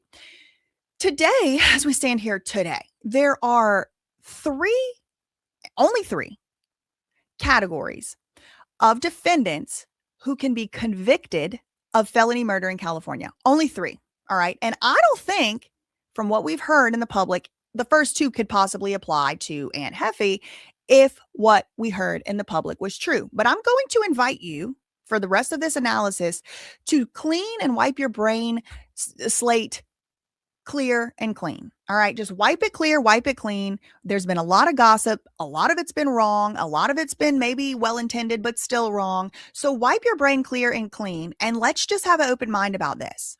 There's only three categories of defendants in California who can be convicted of felony murder. Now, this is very important because Aunt Jeffe is allegedly, according to TMZ and their source at the LAPD, only accused as of right now of felony murder, which is technically Penal Code 189, but 189 can't arrive until you get 187A, which is just regular murder. So there's only three types of people who can be convicted. Aunt Jeffe is not, as we sit here, accused by the state, at least according to the at least according to the state docket website. He's not accused of any gang activity at all. He's not accused of pew pew at all. He's accused of murder, and apparently felony murder. That's it. He has those priors, but it's all under the one count of murder. So he has basically like enhancement or special circumstance type enhancements where he has priors. He has a prior conviction and a prior violent crime on his record. Felonies, both. So he's really only accused of murder. So let's say he may be accused of first degree, premeditated, pure, straight up murder, maybe. But according to TMZ, it's felony murder, which is, I just got into the whole entire analysis. If you missed it, go back and rewind and you can, catch up. But in California, like I said, from what I understand, there's only three types of people who can be convicted on felony murder. Number one, the actual killer, the actual person who pulled the proverbial trigger, who set the fire, who set the barn on fire, who pew-pewed the shots into the crowded room, etc. That's one type of person who can be convicted of felony murder. This would be your Thomas Crooks type of case. I know that was in Pennsylvania, not California, but just bear with me. Now, the Thomas Crooks still stands. You could still be convicted of felony murder in California. And that is what you would probably have to charge him with, because did he mean to kill the fireman? It's going to be very difficult to prove he meant to kill the fireman. Now, if he would have killed Donald Trump, who he apparently was aiming at, God forbid, if he would have been successful in killing what he was apparently aiming at, who he was apparently aiming at, that would be just straight up regular old murder. But remember, we talked earlier, that's not fair. You shouldn't be able to just shoot into a crowd, kill somebody's dad, and then you don't get charged with murder. What are you talking about? You should have known somebody was going to get killed. That's felony murder. It's reckless disregard for human life type of thing. You pulled the trigger. You should have known. You climbed on that building. You aimed. You went to target practice. All of these things indicate that you meant to do the action which resulted in somebody dying. Thank you, Caramelized Onions, for the £2 super chat.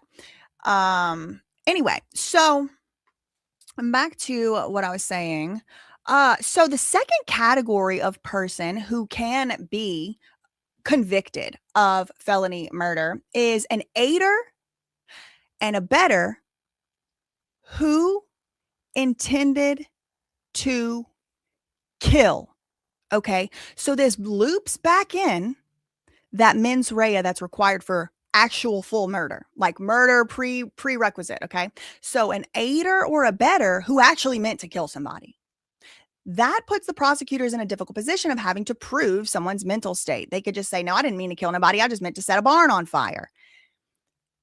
The prosecutors in that second category have to prove the person aided and abetted in the murder and meant for someone to die. Now, I don't think either one of those, according to what we've been told, applies to Aunt Jefe. So that has led a lot of people to believe that he can't get convicted. He can't get convicted on felony murder. That ain't true, because there's a third category. There's a third, and anybody, I did see that somebody had said, I'm a failed lawyer. That don't bother me at all. Because anybody that has anything to say about my credentials, I welcome and invite you to send me yours and we can compare them. And then I'll decide if I give a flying rat's ass. I attended, I think it's the number 4 law school in the world. It might even be number 3. Hold on. It changes every year. Let's see what's the Stanford, Yale, number 4. Here y'all go. I went to this law school right here, University of Pennsylvania. It's an Ivy League law school. Tuition has gone up. I think it was about $60,000 when I went. It's gone up a year, $84,000 now. But yeah, I mean, it's like one of the most prestigious universities in the world.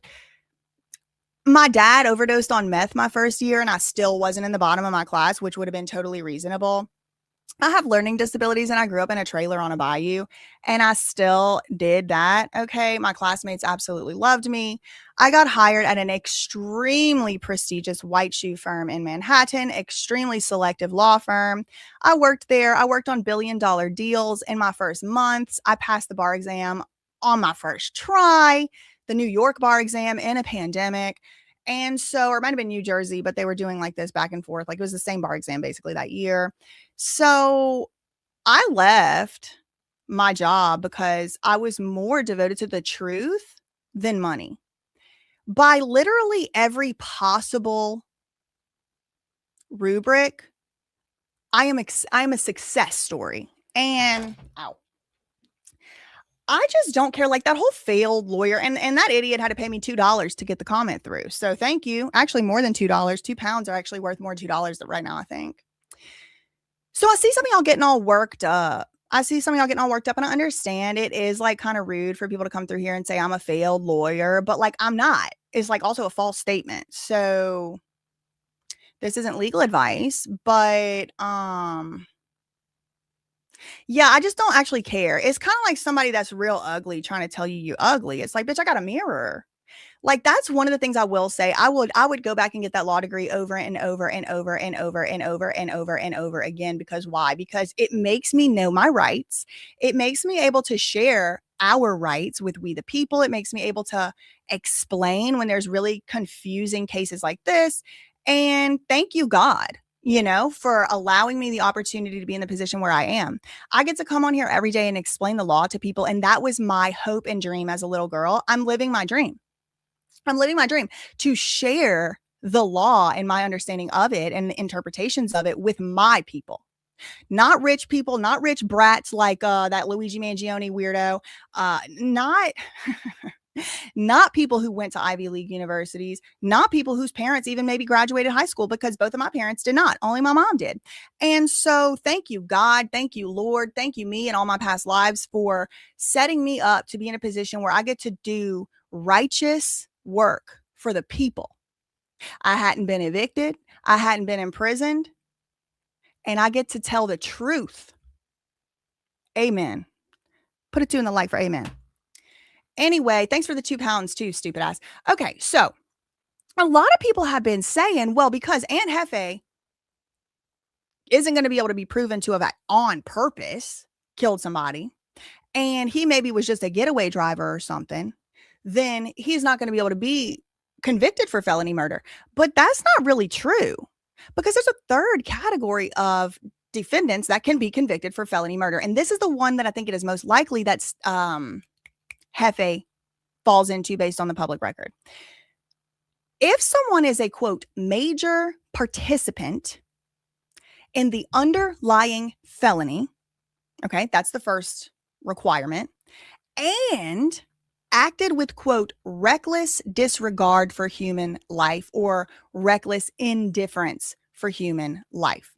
A major participant in the underlying felony. Remember, there's like those 4 things that you have to even be participating in before felony murder can come in: armed robbery, R-word, arson, etc. So hypothetically, if a defendant, let's say Aunt Jefe, let's say anybody else, if a defendant willingly participates in a, for example, armed robbery, let's just say there's armed robbery going on and someone dies. Okay. Yes. That still applies. And the person being charged with felony murder, let's say it's 2 people doing an armed robbery, or a so-called, I won't say DP, I'll say armed robbery. 2 people doing an armed robbery. Give me your stuff. Give me your chain. Give me your car keys, whatever. One person's holding the gun. Let's just say it's a gun in this hypothetical. And ultimately a trigger ends up getting pulled and that person dies. Well, we already know who can definitely be charged with felony murder and convicted. That's the first person that pulled the trigger. But let's say the guy who's standing next to the person who pulled the trigger, I don't know, egged him on to do it. Brought the gun, loaded the gun, and said, shoot him, you should shoot him. Or leaned over and changed the direction of the bullet at the last second, changed the direction of the gun at the last second, and it made him shoot somebody else, or whatever. Then that person could still be convicted of felony murder. And that J Hood person was saying, you can't serve life in prison. Yeah, I know. I feel like Steve-O, the failed clown, is in my chat all the time, because the problem is he actually is a failure. He went to clown college at like Barnum and Bailey's or whatever, and he couldn't get a job at the Barnum and Bailey circus. So that's very funny to me that a failed clown who couldn't even get a clown job is ever formed his ugly horse teeth ass mouth with them ugly dentures to talk about me being a failed anything. I am a success across the board. Only thing I ever failed at is failing. Huh? Thank you for the 5.99 euros, Hester. So simply being present at the scene of a felony happening, that's not enough. You actually do now, under Rule 1437, have to not only be present, but be a, quote, major participant and act with reckless indifference to human life. This law took place on January 1st, 2019, and was made retroactive, which means that not only does it establish new principles for this stuff, but you can actually be resentenced if you were convicted and sentenced for felony murder in the past for only just being there, on the scene or whatever.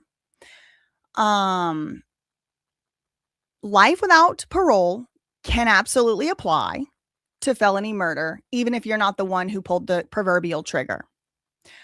Even in cases where the defendant did not mean to kill anybody, even if it was just a DP, if there was some other underlying felony like a robbery going on or arson or something like that, yes. So J Hood, I hope he knows this. This is not legal advice. I'm sure he has his own lawyers. I'm not anybody's lawyer, and I am not giving legal advice, but yes, you can. Even if you don't mean to kill somebody, Even with the new updated rules, you absolutely can be sentenced to life without parole for felony murder, and you absolutely could be given the death penalty. Only reason you couldn't be given the death penalty in California right now is because there's a gubernational moratorium, which means the governor said we're not doing death penalty no more. We're not doing any executions. But that governor could be replaced at any election. So yes, you absolutely can. So anybody out here thinking that you can't be sentenced to life in prison without parole or without the possibility of parole for felony murder, you are wrong. You absolutely still can in the state of California. You just have to be a major participant and act with reckless indifference toward human life. The death penalty, like I said, still remains on the table, but it's probably not going to happen because they're not doing executions anymore. So there is some case law that I want to refer y'all to, and you can look these up. These are, landmark type of cases about the major participant and the reckless indifference to human life designations. They have been substantially shaped by precedential cases, including starting with 2015 case of the People versus Banks. Okay. So the People versus Banks asked the question, under what circumstance an accomplice who doesn't intend to kill anybody may qualify as a so-called major participant. So if somebody is a major participant, they could still, even under the new rules, if somebody is a major participant and they act with reckless indifference to human life, they still can be convicted of felony murder. And this case, the People versus Banks in 2015, 61 Cal 4788, is supposedly a foundational case. The defendant acted as a getaway driver for an armed robbery in which a co-participant shot and killed a victim. So he didn't shoot and kill. He was the getaway driver. The jury still found that he was guilty and he was sentenced to life without parole. Armed robbery on its own, participating in an armed robbery on its own is sufficient to support the finding that the defendant acted with reckless disregard for human life or indifference. There's also the People versus Clark from 2016.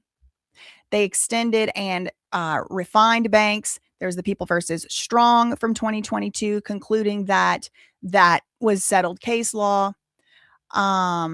But in 2025, in a court of appeal decision, the Second Appeals Court held that a jury's special circumstance finding made after the Banks and Clark decision should have had a preclusive effect. So there is some aspects of this major participant and reckless disregard for human life or reckless indifference to human life. There are still some aspects of that are being argued through the courts. Now, one last thing I wanted to point out about the Aunt Heffy thing, and this might be a little bit, attenuated, but I do want to at least put it out there.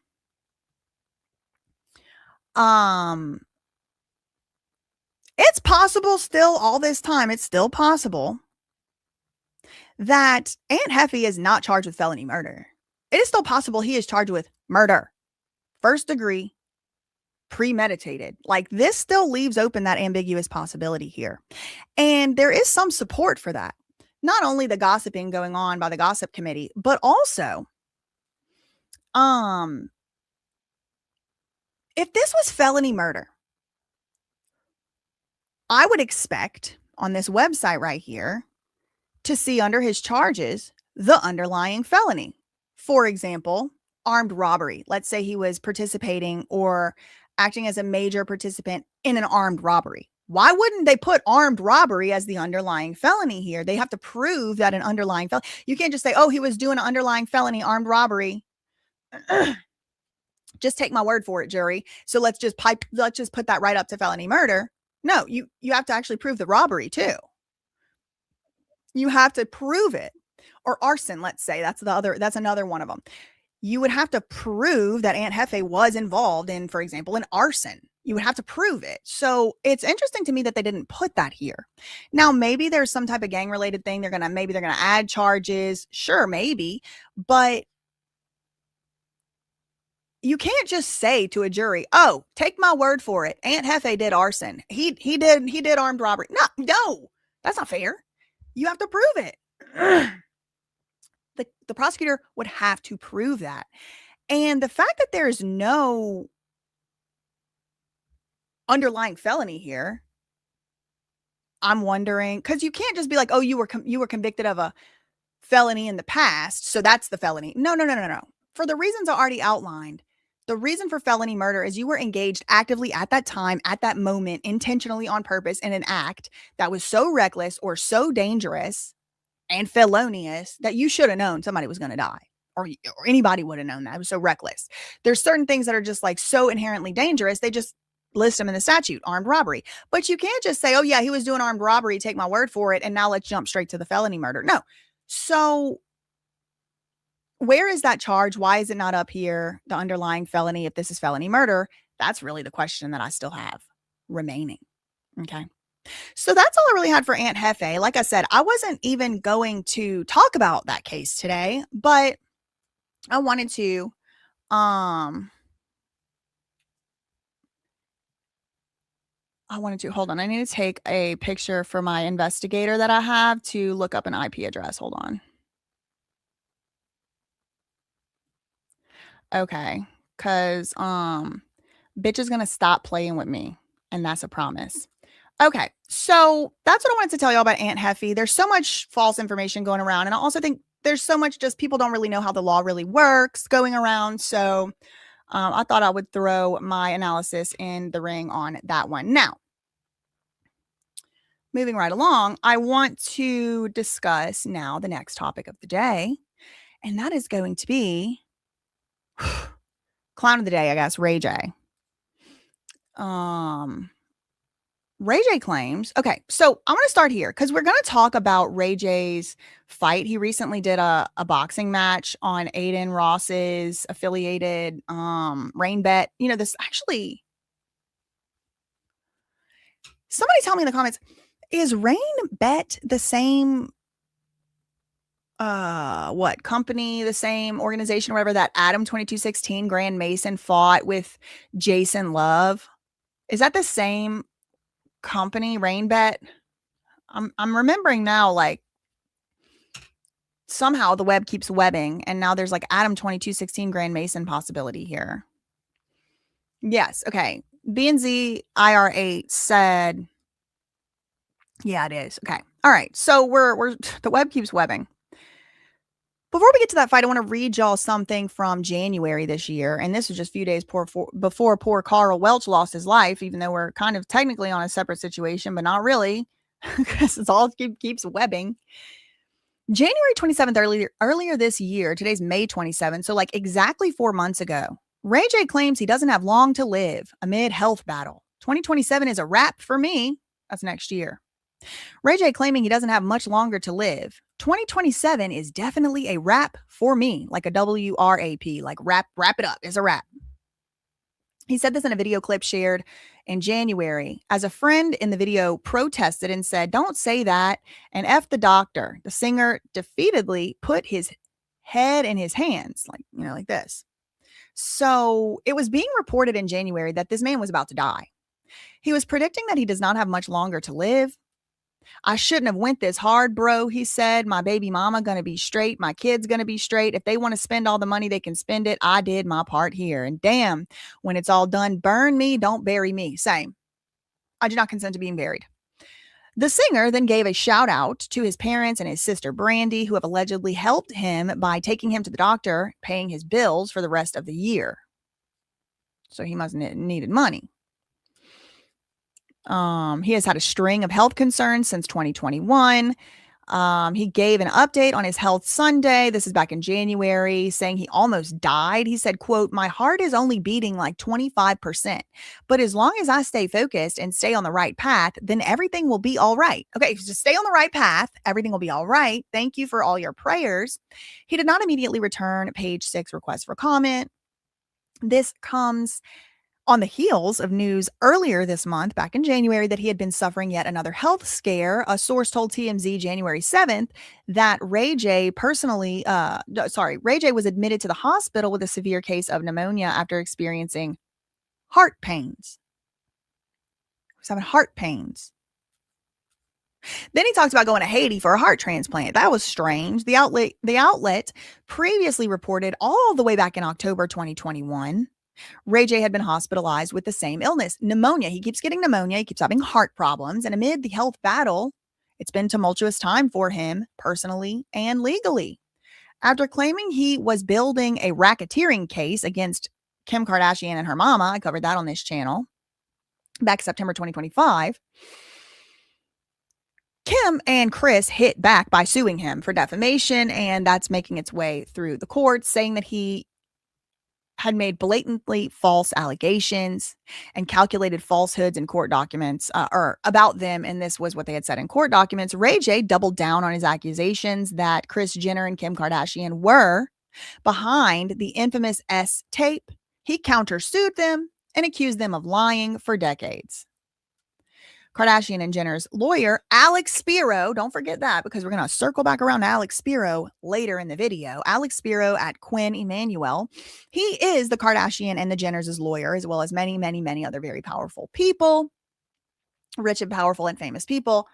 He called Ray J's lawsuit against Kris Jenner and Kim Kardashian frivolous in November. Then in December 2025, Ray J was arrested for allegedly brandishing a gun on his estranged wife, Princess Love, and threatening to shoot a man in a Thanksgiving live stream.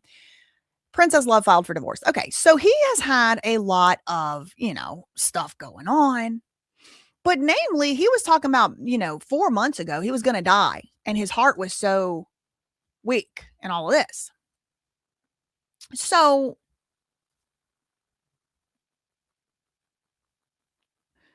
it came as a huge surprise and a shock to me that he was willingly, consensually entering into a boxing ring.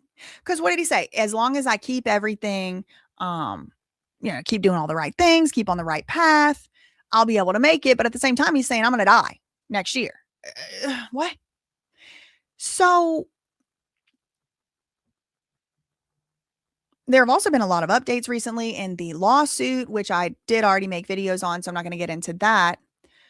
But leading up to this fight, there was a lot of promotion going on. Again, this is a company that has some type of ties to Aiden Ross. Maybe it's his actual company, but Ray J was training with people.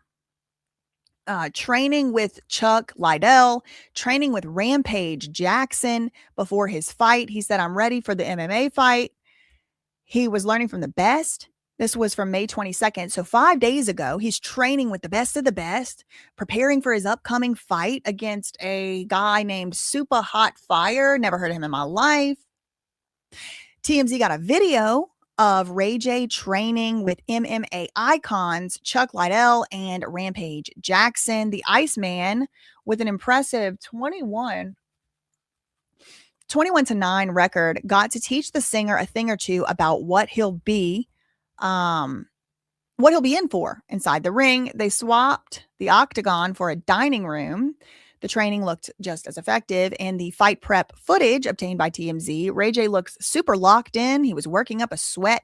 And remember whenever Adam did the same thing, Adam 22, 16 Grand Mason was like, putting out his videos, like him sparring and him, training. And it's like, wow, he actually has never been hit in the face and he is going to have a hard time when he gets in that ring. It was kind of like one of those situations. Well, basically same stuff with Ray J about 5 days ago. Yeah, why would you go to Haiti for a heart surgery is a great question, girl, but that's a story for another day. In the fight prep footage obtained by TMZ, of course, Ray J looks super locked in, works up a sweat, and he's picking the brains of these two icons who spent years destroying people professionally. Ray J posed for photos with Chuck, the founder of Creators Inc., Andrew Bachman. Oh, I'm going to make a whole freaking series about Creators Inc. one of these days. There's all this stuff coming out about Ryan Paul now and Adam 22, 16 Grand Mason. Like, y'all, please try to keep up. I was talking about that in 2024. Okay. Like, please. Anyway, Ray's longtime manager, David Weintraub. And I believe David Weintraub is also like formerly like, Tana Mojo's manager. The web keeps webbing. I have a whole entire Weintraub. Let me see if I can pull that up, just to show y'all like the different things here. Like I have this web, for example.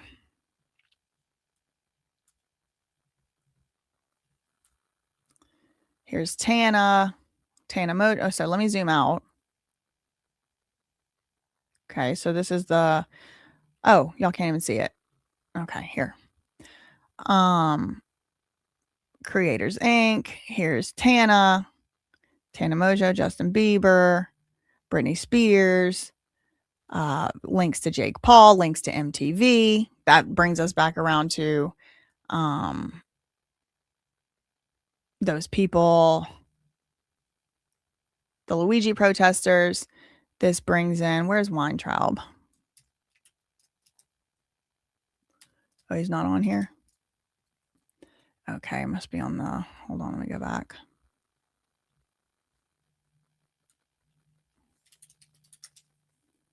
Oh man, I must have took him off. Okay. Let me see, hold on.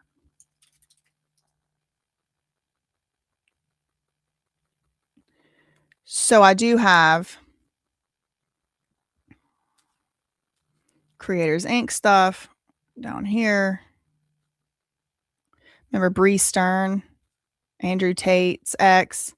Okay, here's Ryan here. Ryan Pownall, whatever. That's him right there. Offering a finder's fee for interviews of the Hawk Tuah girl in 2024. He said Fan Bus was a competitor. He offered $1,000 to meet Hawk Tuah girl. Then he saw Adam 22 No Jumper. They're big time. He offered money too. Look, we're gonna match the price. This is going to change my life. $10,000 for Hawk Tuah. Adam 22 and Lena the Plug went on Pillow Talk to talk about the Jason Love tape. So this guy, Pillow Talk, is a creator, or was a Creators Inc. podcast. Now this one right here, Bree Stern, Andrew Tate's ex, who sued him, but then I guess dropped the lawsuit. I had done so much research on this stuff. Like all of this right here is like Creators Inc.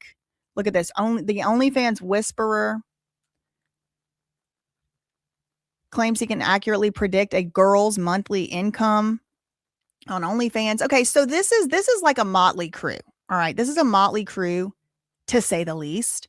And I have so much to say about Creators Inc. and a lot of research about it. But anyway, back to Ray J.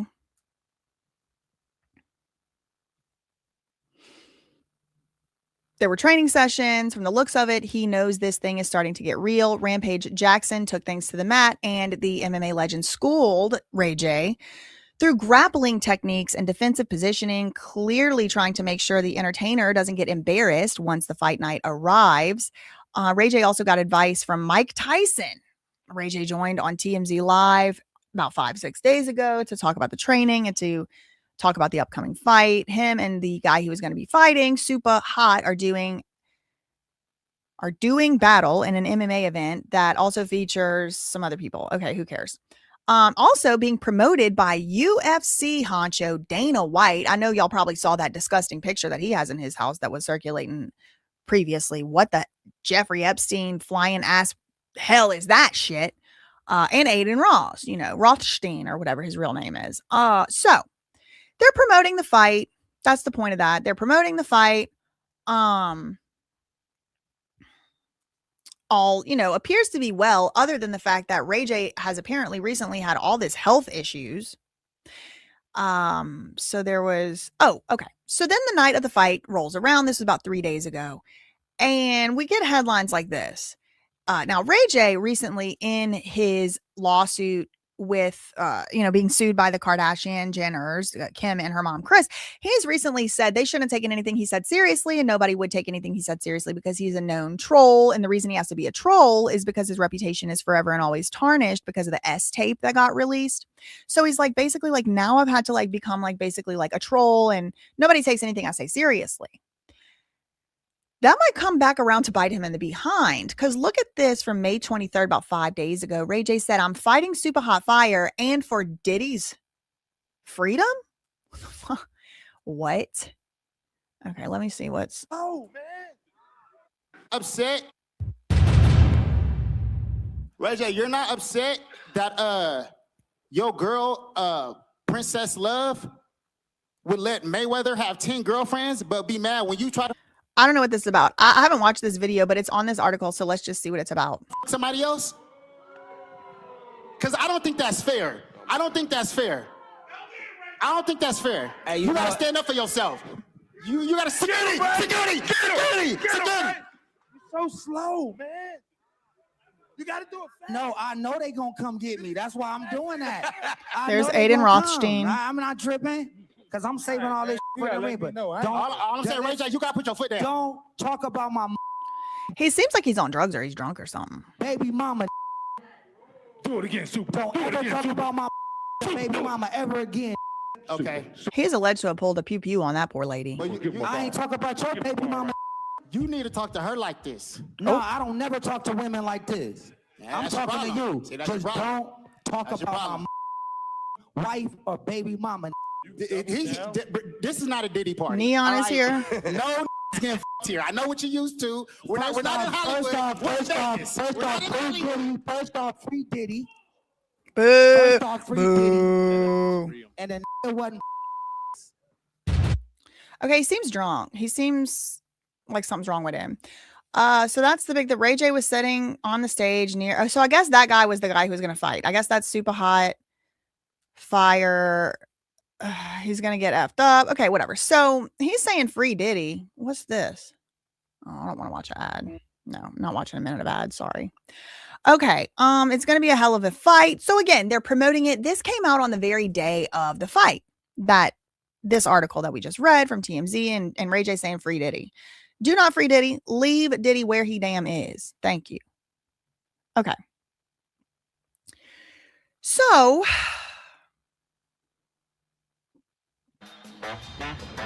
Ready to go?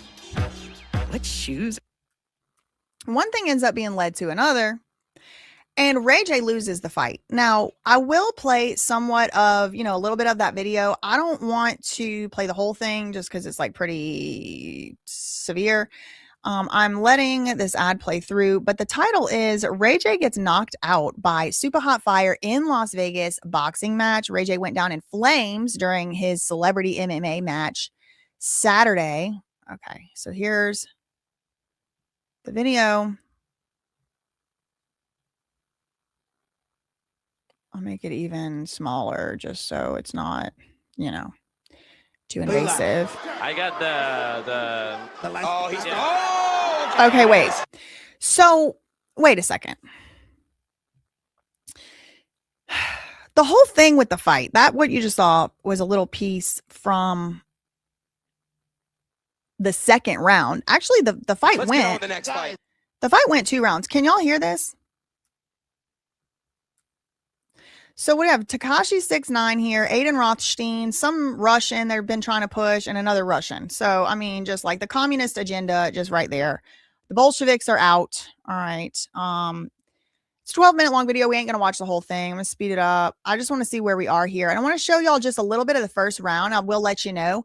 The first round, basically no hits happened. There was really almost no punches even thrown, which is weird considering this is supposed to be an MMA fight. Let's go. All right, ladies and gentlemen, are you ready for this next fight? Yes.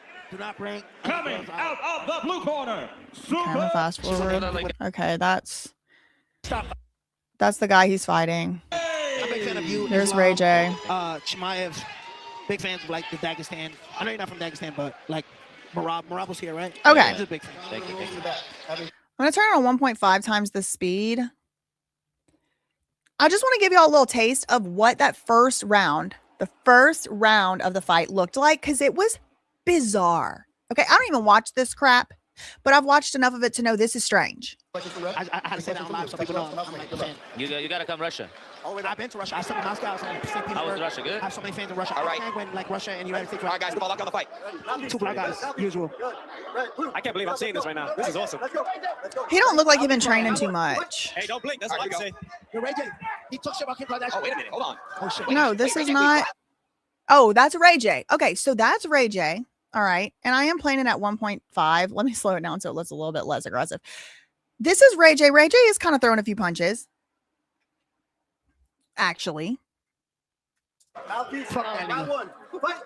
don't blink. That's what I can say. You're Ray J. He took shit about Kim Kardashian. Oh, wait a minute. Hold on. Oh shit. Wait. Okay, so Ray J, despite having his heart problems, despite having he's going to die in 2027, despite everything and anything, despite whatever he has hanging off the front of his gut, considering he's doing an MMA fight. I don't know. I never saw an MMA fighter that looked like that. Maybe they all trying to be like Logan Paul or whoever it is, whichever one of them Paul brothers is doing WWE now or whatever. But I think he actually works out. Wait, Ray J, wait, what? So there's Ray J throwing some punches, landing a few punches. But this guy is not fighting back at all. He's just like kind of shielding, guarding, whatever his face. And then he's just like hopping around. But apparently this came as a surprise. Now, remember, what is the platform that is hosting? It's called Rain Bet. So a huge aspect of this fight, I've been calling it a boxing match. I guess it's the MMA fight. A huge aspect of this MMA fight is betting on it, is the gambling aspect. So it's interesting. Pretty much nobody expected Ray J to win or to even really land any punches. Pretty much everybody expected, even the commentators, oh, shoot, Ray J can fight? That's the first, I'll say orange flag. I won't call it red, but, you know, pretty much, yeah, everybody expected Ray J to get wiped, like completely wiped, just like Adam 2216 Grand Mason. He didn't make it to the second round, did he? He made a few seconds in the first round. That's how you, yo, that's how he was on. If I had one, Bro, what is he doing? What is Super Fire doing? Be best friends. Somebody's singing One Wish. This is chaos. All roads leads to clowns, peanuts and circus and bread. Super high five will be on. Yeah, why is this guy not throwing any punches? That's what I want to know. It's a game plan. What's the game plan? Not Ray J's already tired. He's already wiped. throwing any punches? He's doing an LA Fitness technique. LA Fitness technique. Wait, didn't he get in his last fight? Aiden didn't. This guy, Super Hot Fire, does not even try to throw any punches. He's just not doing anything. It's odd. He get knocked out? Who? Super? No. No. Why is Super not throwing anything? No, it was a controversial Aiden Rothstein said, why is Super not throwing anything? like loss. Apparently, a lot of people got upset. But yeah. No, it says Super Hot Fire is coming off a loss to Gypsy. yeah, but why is he not throwing anything? A lot of people were upset about that, but I'm asking you why he's not. He's had multiple controversial losses. yeah, exactly. Okay, so basically this just goes on and goes on. And like pretty much like at some point, this guy, Super Hot Fire, he's just like taunting. Like people have bet money on this. You know. All right, I got it. Super hot look like he just playing. That's But like why? saying, You see what I mean? Danny, that's like saying who would win in a rap battle, me or Nicki Minaj? Nikki, Yeah, obviously. definitely you. No, there's no way. 10 seconds. Okay, so they go with the 10 seconds to go. They go take their little break, and then it's time to fight again. Now he's gonna. Round 2. So a lot of people were surprised this thing even made it to round 2. But suffice it to say, I'm not going to show the fight on round 2 because it does get a little aggressive. I'm going to fast forward. But basically, suffice it as you've seen this before. People punch, punch, whatever. Super Hot Fire basically comes out the gate. He basically comes out and he finally looks like he's actually there to fight. He hits Ray J 1-2 times in the head, in the face area, and Ray J, it's a knockout, you know, it's a knockout. So he won. Super Hot Fire won. Ray J lost. And then there's, you know, the speeches and stuff afterward. Oh, wait, okay, so this is, hold on. This is like immediately after the fight. Okay, they're playing the replay. Okay, so let's start here. First of all, look at the woo-woo knot. That's what we call it, a woo-woo knot. Whenever you got one of them cartoon bumps. He got hit, and he got hit in the head. I mean, this is like, even a simple little hit in the head can result in a traumatic brain injury. Concussion is a traumatic brain injury. These guys are not wearing helmets. Yeah, there's gloves, but I mean, also the thing is, the punch that actually knocked Ray J out wasn't whatever it was on this head. It was, he got punched in like the mid face area. That's what actually knocked him out. So it's like 2 really hard punches to the head. And when you get hit so hard you black out, you got, you know, probably going to have a concussion. I'm not a doctor. He's saying, I want to fight. I want to keep fighting. But he got knocked out already in the second round. You can't tell me everybody's over.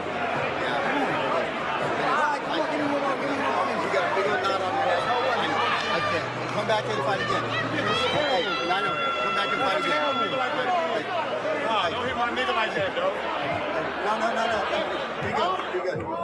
Be good. Hey, be good. Be good. All right. Be good. Be good. Hey, no, be good. Be good. So he's still saying he's trying to fight, and then like the clownery starts. He's running around like a little goblin. Look at him.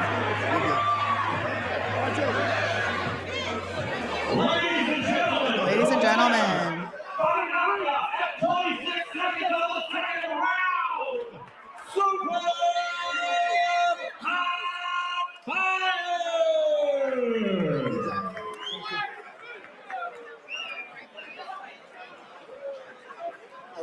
Oh,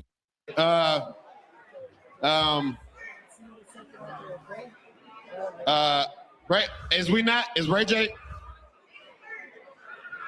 I ain't gonna lie, Ray J, you got a good ass haircut too, though, bro. That's what matters most. So come here right beside. Is you good? Hey. I'm sick of Aiden Rothstein. I'm gonna tell you that. Hell no. Hell no. Okay, so that's kind of like one aspect of this story. Ray J lost in a fight. Okay, Ray J lost in a fight in scene. However, there's like two more like very important things that have now transpired, including what Ray J then is about to say after the fight, starting now. What the just happened? Bro. What the bro? You talked all that tough. Yeah, hold on, don't talk to him. You don't deserve to talk to him. What the was that? You done got a good ass haircut and then came here and got stunned. Yo. The haircut's okay. I mean, I thought we had a plan. First of all, he says, I thought we had a plan, and people in the crowd are kind of laughing, including this guy, whoever he is. So, fine, maybe it's troll. You know, he likes trolling. What the you just say? Hot, super hot. Come here. Come on. Like a bro. Damn, bro. Like that? For real, my that's janky as say what you gotta say, man.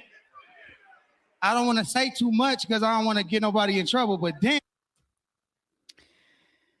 He said, I thought we had a plan. Damn, you're going to do me like that. And then he says, I don't want to get anybody in trouble.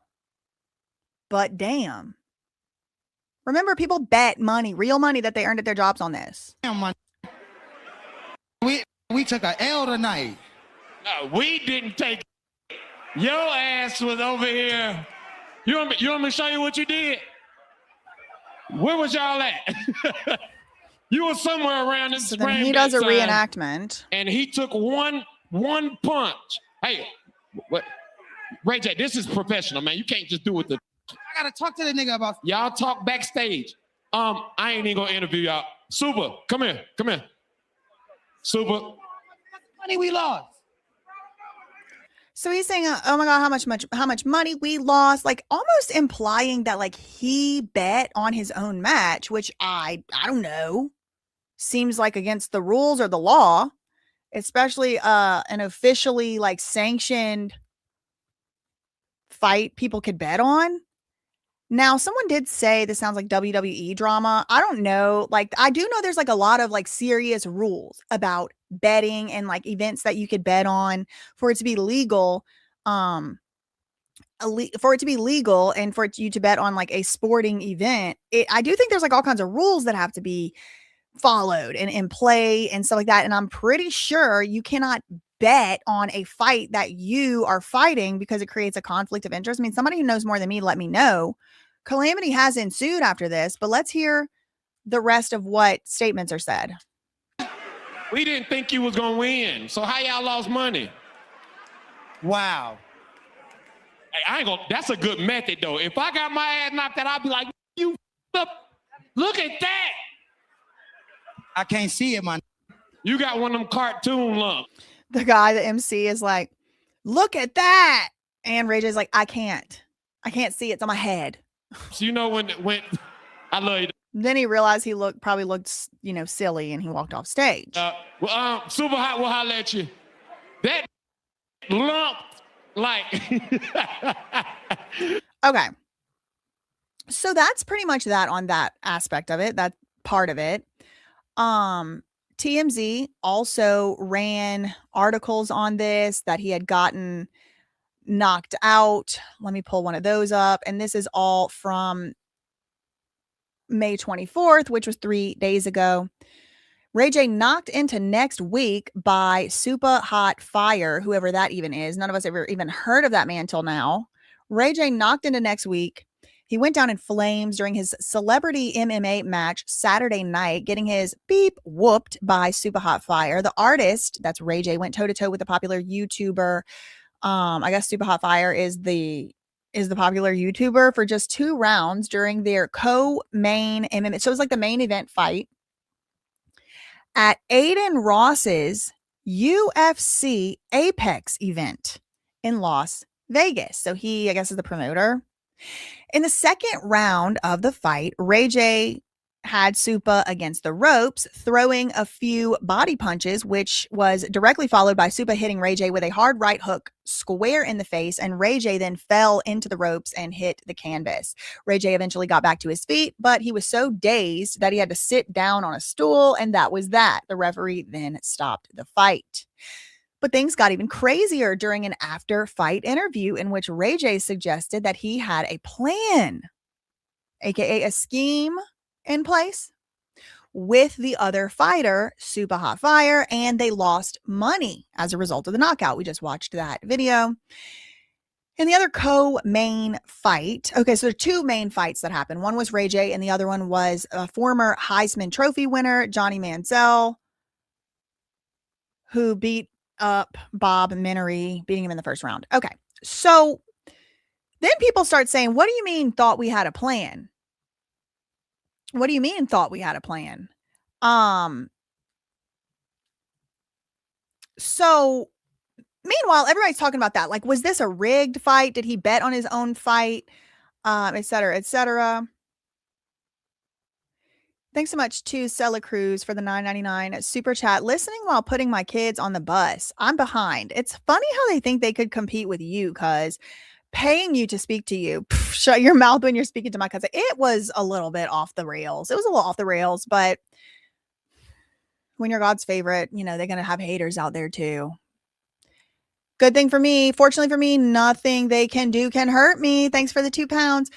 Thanks for the $9.99 super chat as well. So it does look like cheesy acting, but again, I'm kind of like, wait, how much of this like trolling and acting is like actually allowed? And is he even allowed to bet on a fight that he is participating in? And that's what I want to know. Mary Real said Ray J also just be talking and trolling, but I believe him because of the way they were smiling at each other at the beginning. Right. And also, not only, like you said,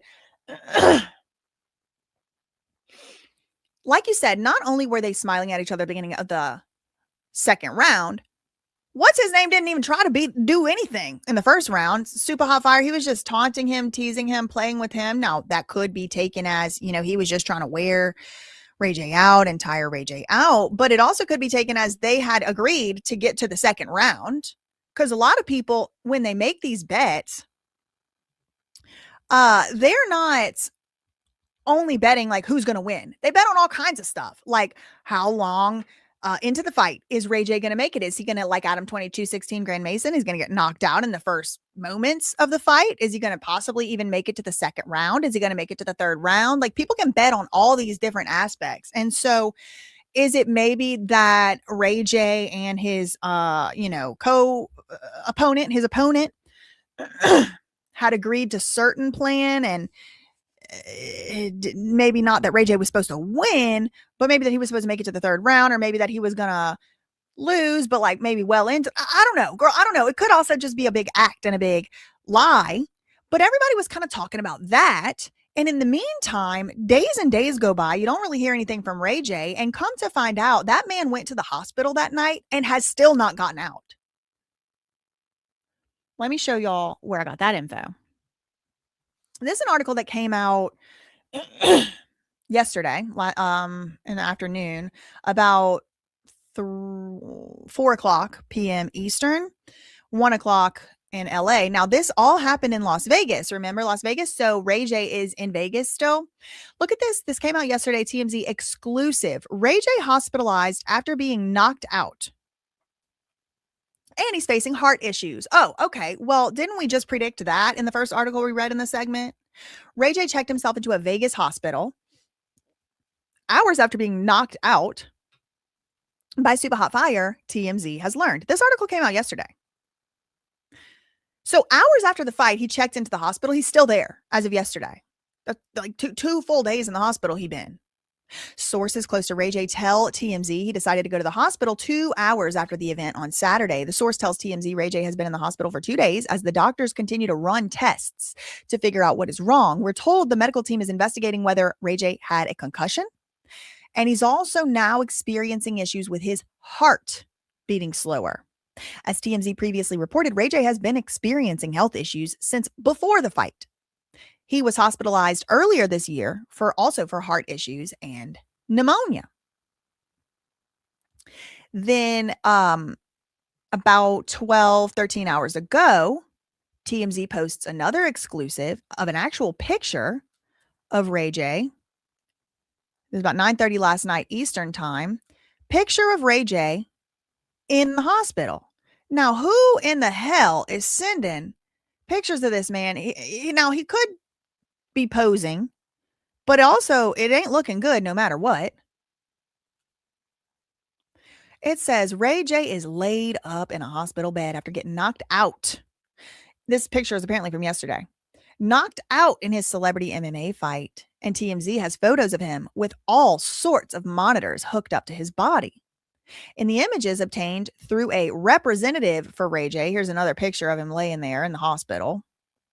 You see him shirtless and under some covers in the hospital bed. In a couple snaps, he's looking up toward the ceiling, and in another, he's got his eyes closed as he sleeps and tucks his arm under a pillow. Sources close to Ray J told TMZ Tuesday, which was yesterday, marked Ray J's 3rd day, right? So the fight was Saturday.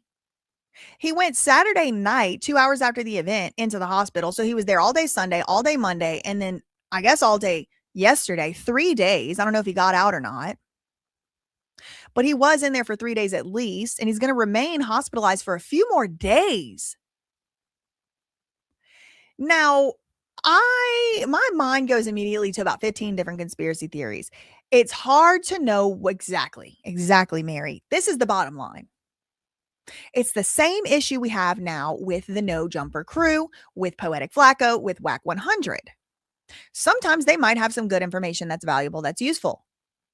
Sometimes they not. Sometimes they have no idea what they're talking about.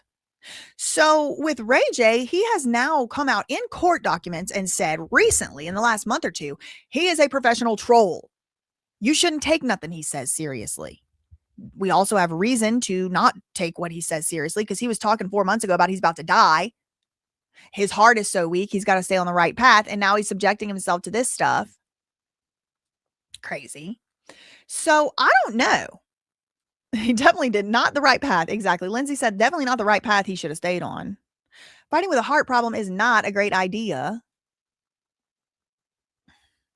Oh, no, Kinley. Okay, this is not an allegation. This is not a speculation. I'm reading a comment someone made that I don't necessarily think is true, but someone said Kris Jenner is soft launching his unalive, so she won't be suspected when it happens. Who knows? Who knows? I mean, what I will say is he didn't have no business doing this fight. Then it's like, oh, maybe he entered into an agreement where he was gonna rig the fight. So I'm supposed to feel bad for him for getting his ass knocked out whenever he was trying to basically trick and deceive us. Like, you only get to trolling is like a very, very, very close step away from lying. Like, at some point you're just deceiving and lying and making money off of lies. So should you be able to just make money off lies and you should have known that I wasn't telling you? No, stop. Tiff said, Ray J makes himself look stupid all the time. How does he keep getting himself into these situations? I mean, that's the question. Is it the Scientology? You know, one time he was pictured on the front row with Brandy of a huge Scientology event. I don't know if he's a Scientologist or not, but I don't know why he would have been pictured there. This is before AI, as far as I'm aware. And Anyway, he's supposed to be in the hospital a few more days. Depending on how long he's in the hospital, he may miss his son's graduation. Oh, great. He already missed Memorial Day weekend with his family after fighting on Saturday. As we reported, he checked himself into a hospital a couple hours. Now, there's other reasons he might be in this hospital. Maybe it's exactly what it seems. He really got hurt. The doctors are trying to figure out what's wrong with him, but maybe he's scared of the repercussions of rigging that fight. You know, you don't want to start messing around. This is a UFC Dana White sponsored event. Maybe Ray J was playing trolling. Maybe he wasn't. Maybe he really had a concussion and he was just like, I thought we had a deal. I can't believe you did the And now the whole literal Vegas mafia is after him and they can't get him in the hospital. Who knows? Who knows?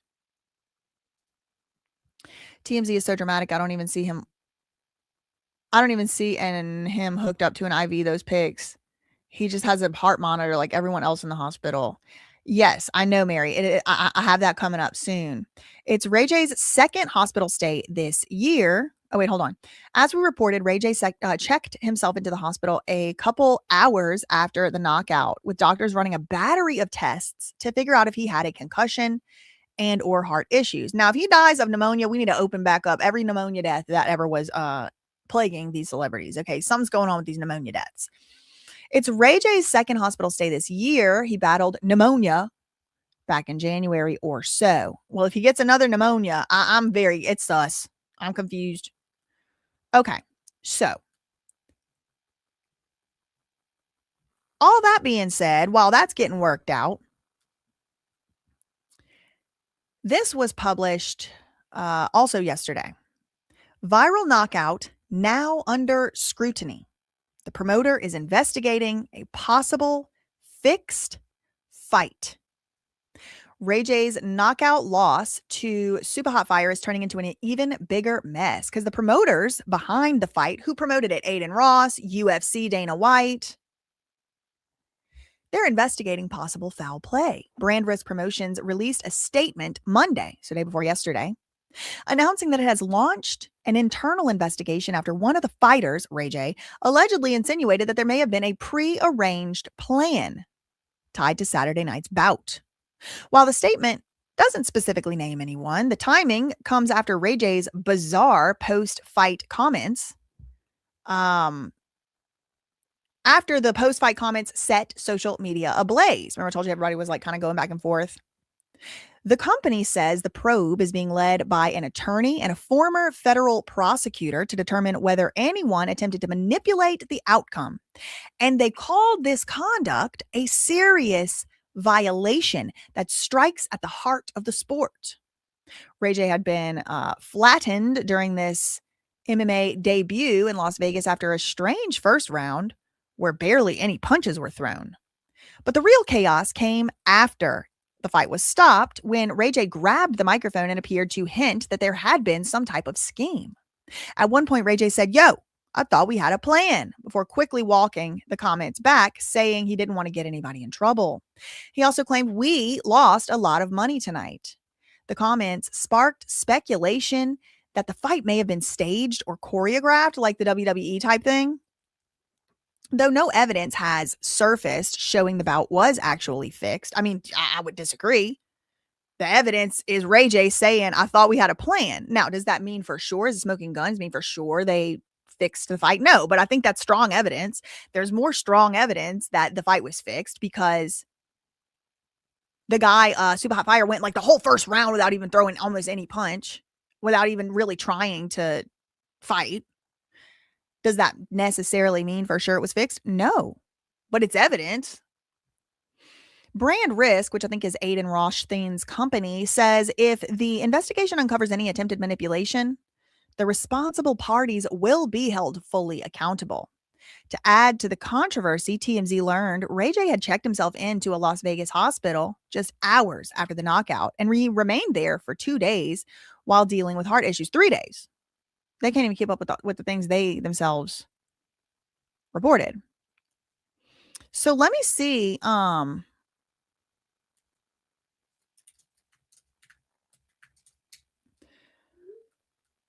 me see if there's any updates to this Ray J fight investigation.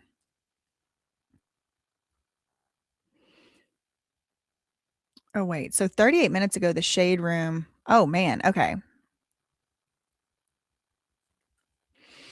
The Shade Room put this up 38 minutes ago. It says the Shade Room exclusive details, as reported earlier by TMZ, Ray J landed back in the hospital after the loss of his boxing match to Super Hot Fire. The Shade Room spoke exclusively to or with Ray J, who shared a video lying in his hospital bed.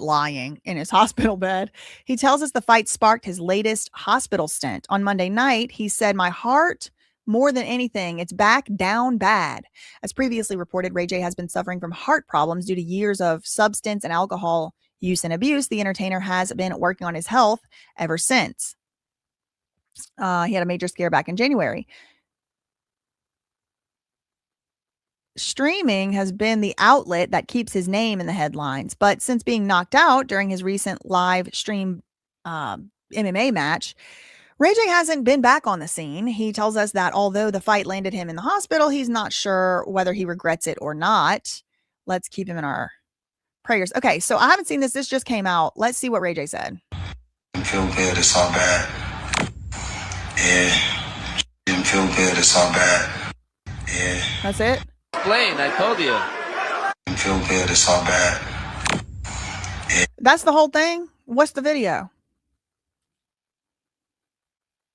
Yeah. Didn't feel good. It's all bad. Yeah. Okay, well that's annoying. Okay, there's the fight. We're not gonna watch that again. Okay. Anyway. Blueface said the same thing when he lost on Brand Risk 2. Interesting. Let's see.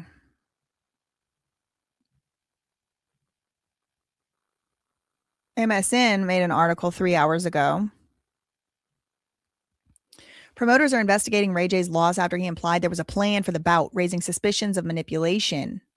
Health concerns grow. He checked into the hospital, and bizarre bout details. Super Hot Fire barely engaged in round 1 and then scored a sudden knockout in round 2, sparking online speculation and calls for answers.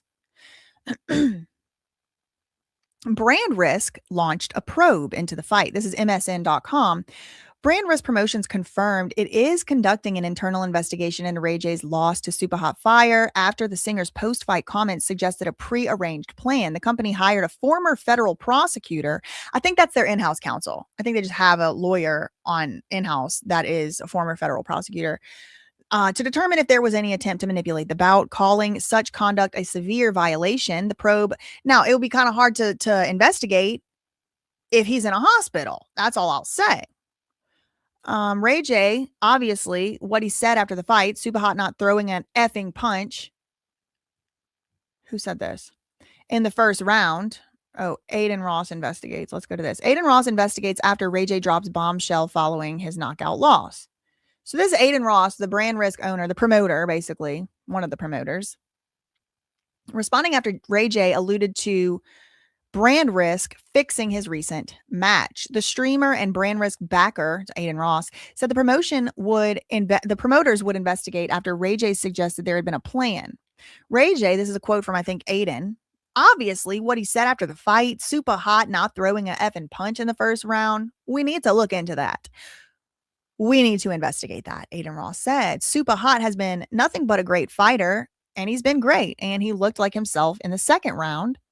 Aiden Rothstein said he did not know why Ray J made that comment, but he said the matter was not being brushed aside. He said, now, do I know why Ray J said what he said? No.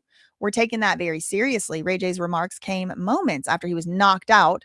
Taking the microphone, he said, quote, yo, I thought we had a plan. I don't want to say too much because I don't want to get anybody in trouble, but damn, we took an L tonight. How much money we lost. Brand Risk 14 was held at UFC Apex in Las Vegas with Nevada State Athletic Commission involved. So that's under investigation. Okay. I need to find, where is the actual statement? Brand Risk statement investigation. Ray J.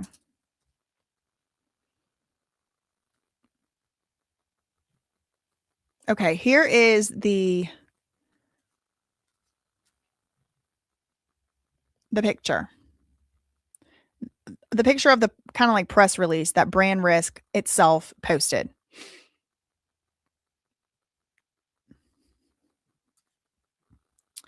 Brand Risk Promotions, during Saturday night's event, one of the fighters, that's Ray J, I think, insinuated that there may have been a pre-arranged plan for his bout.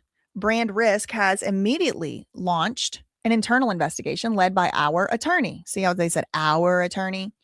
A former federal prosecutor, to determine whether any attempt was made to manipulate the outcome of the fight. Both manipulating a fight or attempting to do so are serious violations. So it does appear that there are rules against this that strike at the heart of the sport. If we determine that such conduct occurred or was even attempted, so not only occurred, but also even if y'all planned on doing it and decided not to do the plan, you're still going to get in trouble. It said, we will hold the responsible parties fully accountable. At Brand Risk, we take match integrity seriously. Yeah, because they probably betting on stuff, and will not tolerate any conduct that calls into question the sport that we all love. This is from the Brand Risk Promotion Management Team. Rando from Iowa said, I do not trust internal investigations. I don't either. All this is not going to look good in the trial with the Kardashians. They're going to use this up, or it's going to help Ray J, because he's going to be able to point to it and say, look, I did it over there. I do it over here. I'm always fixing fights. I'm always, making stuff look like stuff that it's not. It might help him in that case, but it ain't going to help him in this case, because if it ends up turning out to be the case that he did somehow collude to fix the fight, he's going to be in trouble. He's going to be in trouble. Okay. I do want to see if there's any more updates here, and then I want to move on to the next topic, which is going to be Luigi Mangione. There's been a new filing in the Luigi Mangione case, and I have a little bit of updates on the possible potential agents of chaos or agents provocateur possible. So I have a few updates on that, but let's see. Ray J leaves hospital. Let's see if he's out. No, it says that he remains hospitalized.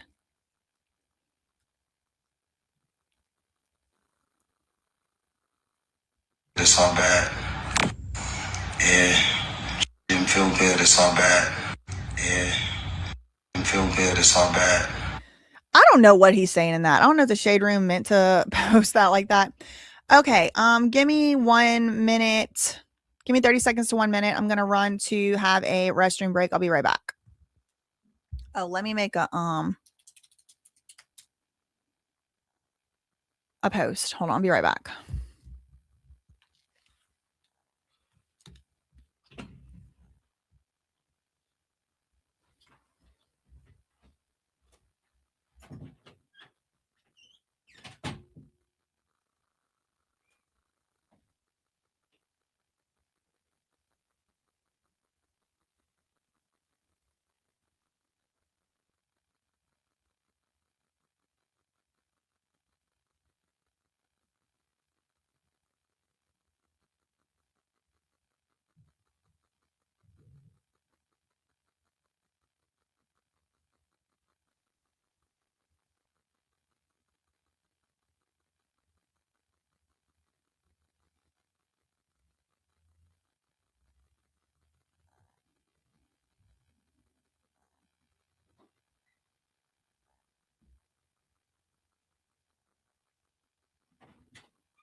Okay, I'm back.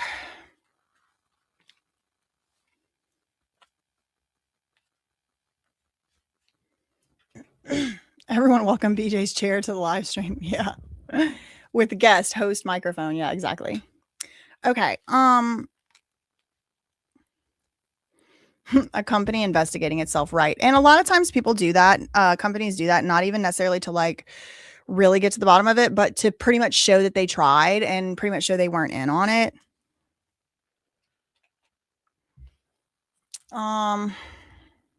Let's see. Ray J fight. Okay, so here's the news, the latest news. Rapper hospitalized. Ray J's own friends didn't put up money for him. Ray J hospitalized. So we know that. The Sherry Shepherd show ends. Well, no shit, because she took over Wendy Williams' show. That's what people really wanted to see. Okay. So, see through the veil. Thank you so much. Okay. So now I want to move on to the Luigi Mangione case. Luigi Mangione somehow also wraps right into this world. Web keeps webbing. Because Luigi Mangione's lawyer, lead lawyer on his all of his criminal cases, but especially the New York ones, is Karen Friedman Agnifilo, and that is the wife of Mark Agnifilo. Mark Agnifilo is also Luigi Mangione's lawyer, although he is not the head lead lawyer on the case. Mark Agnifilo, you might remember, is Sean P. Diddy Puff Daddy Combs' lead lawyer on his federal criminal case. Mark Agnifilo was the lawyer on the Diddy case, still is the main lead lawyer on the case, at least at the, lower court federal level on the criminal case. And, I saw him with my own eyes in real life, Karen too, and I think their daughter too, and Teeny Garagos and all them. Well, Karen and Mark are also representing Luigi Mangione, and we're going to get into a little bit of the clown chaos that's going on outside of the courtroom, outside of the courthouse at the Luigi Mangione case, but it's starting to sound all too familiar to the clown chaos that went on outside of the courthouse in the Diddy case. And it wasn't until somebody sent me an email yesterday that made me wonder whether these law firms, namely the Agnifilo one, could possibly have something to do with these clown characters outside of the courthouse that make pretty much violent gestures and threats to people who are not part of the pre-approved propaganda machine. But before we even get into that, I want to inform y'all there has been a new filing in the Luigi Mangione case. This comes from this website, LuigiMangioneInfo.com. This is a website that is set up by Luigi's lawyers, and they post all of the, or I don't know if it's all of them, but they post a lot of the filings from each case. Now, Luigi Mangione has 3 separate cases, one in the Commonwealth of Pennsylvania, one in the state of New York as a state case, and one in a federal capacity. Originally, the feds were going for the death penalty, but that ended up getting dropped. And so now there is still a federal case, there is still a state New York case, and there's still a Pennsylvania case. So most recently, as far as this website is concerned, there was this reply filed by Luigi Mangione's team, and that was on the 26th. So like yesterday. Okay. So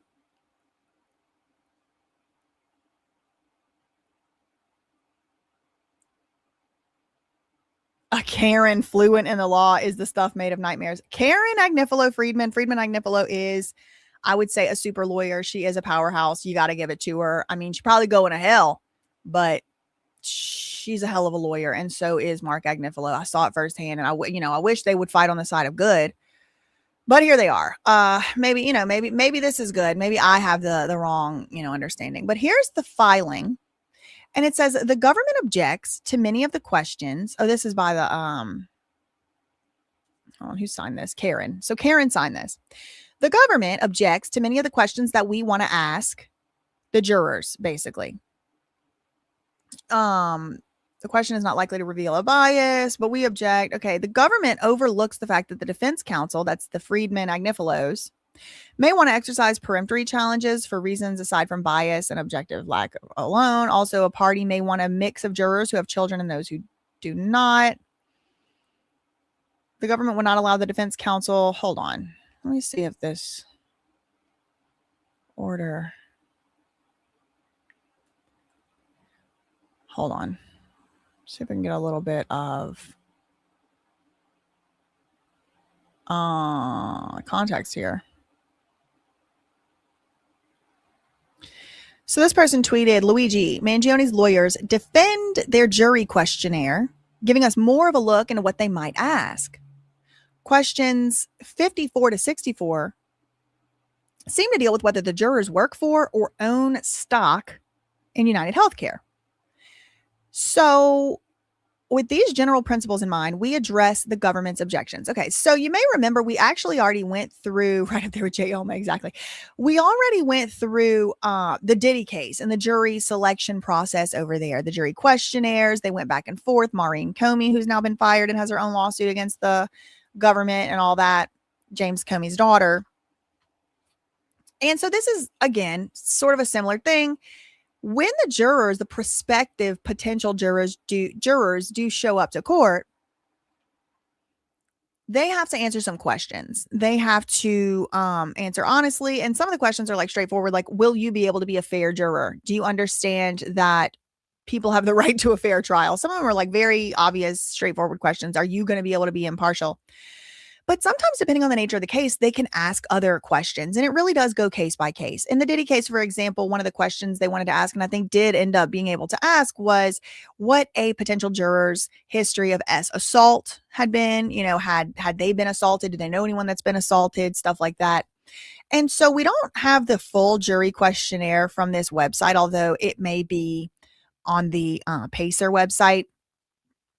These are some of the potential jury questions that are up at issue. So what had happened was Mark Agnifilo and his wife, Karen, they're the ones that made the jury questionnaire, the questions that the jurors are going to be asked before determining whether they're going to be a juror or not. And the government said, I don't like some of them questions. So now Karen and Mark Agnifilo are saying, well, these questions are perfectly reasonable. And these are the reasons why. Starting with supposed question number 5. They ask about a juror's living situation, specifically if they own or rent their home and other relevant details, as an important basic piece of information that counsel wants to know. In context of other information, it may lead to a conclusion that a certain person is not an appropriate juror in this case. I don't understand what the hell that has to do with anything. That I'm going to side with the government on this one, y'all, please.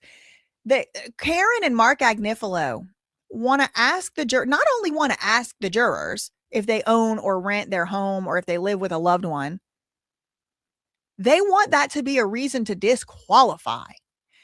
Karen and Mark Agnifilo are trying to say whether somebody rents their home or owns their home is going to end up being a relevant factor in whether or not they can be a juror in this case. That they're going to need to explain to me more. That makes no sense. Katarina, I agree entirely. Living situation makes no sense. Yeah. Yeah, sorry. I mean, I'm just reading through this with y'all the first time reacting to it. To me, I'm going to say no on that one. I'm going to say, I'm not even going to go so far as to say, no, you cannot ask this.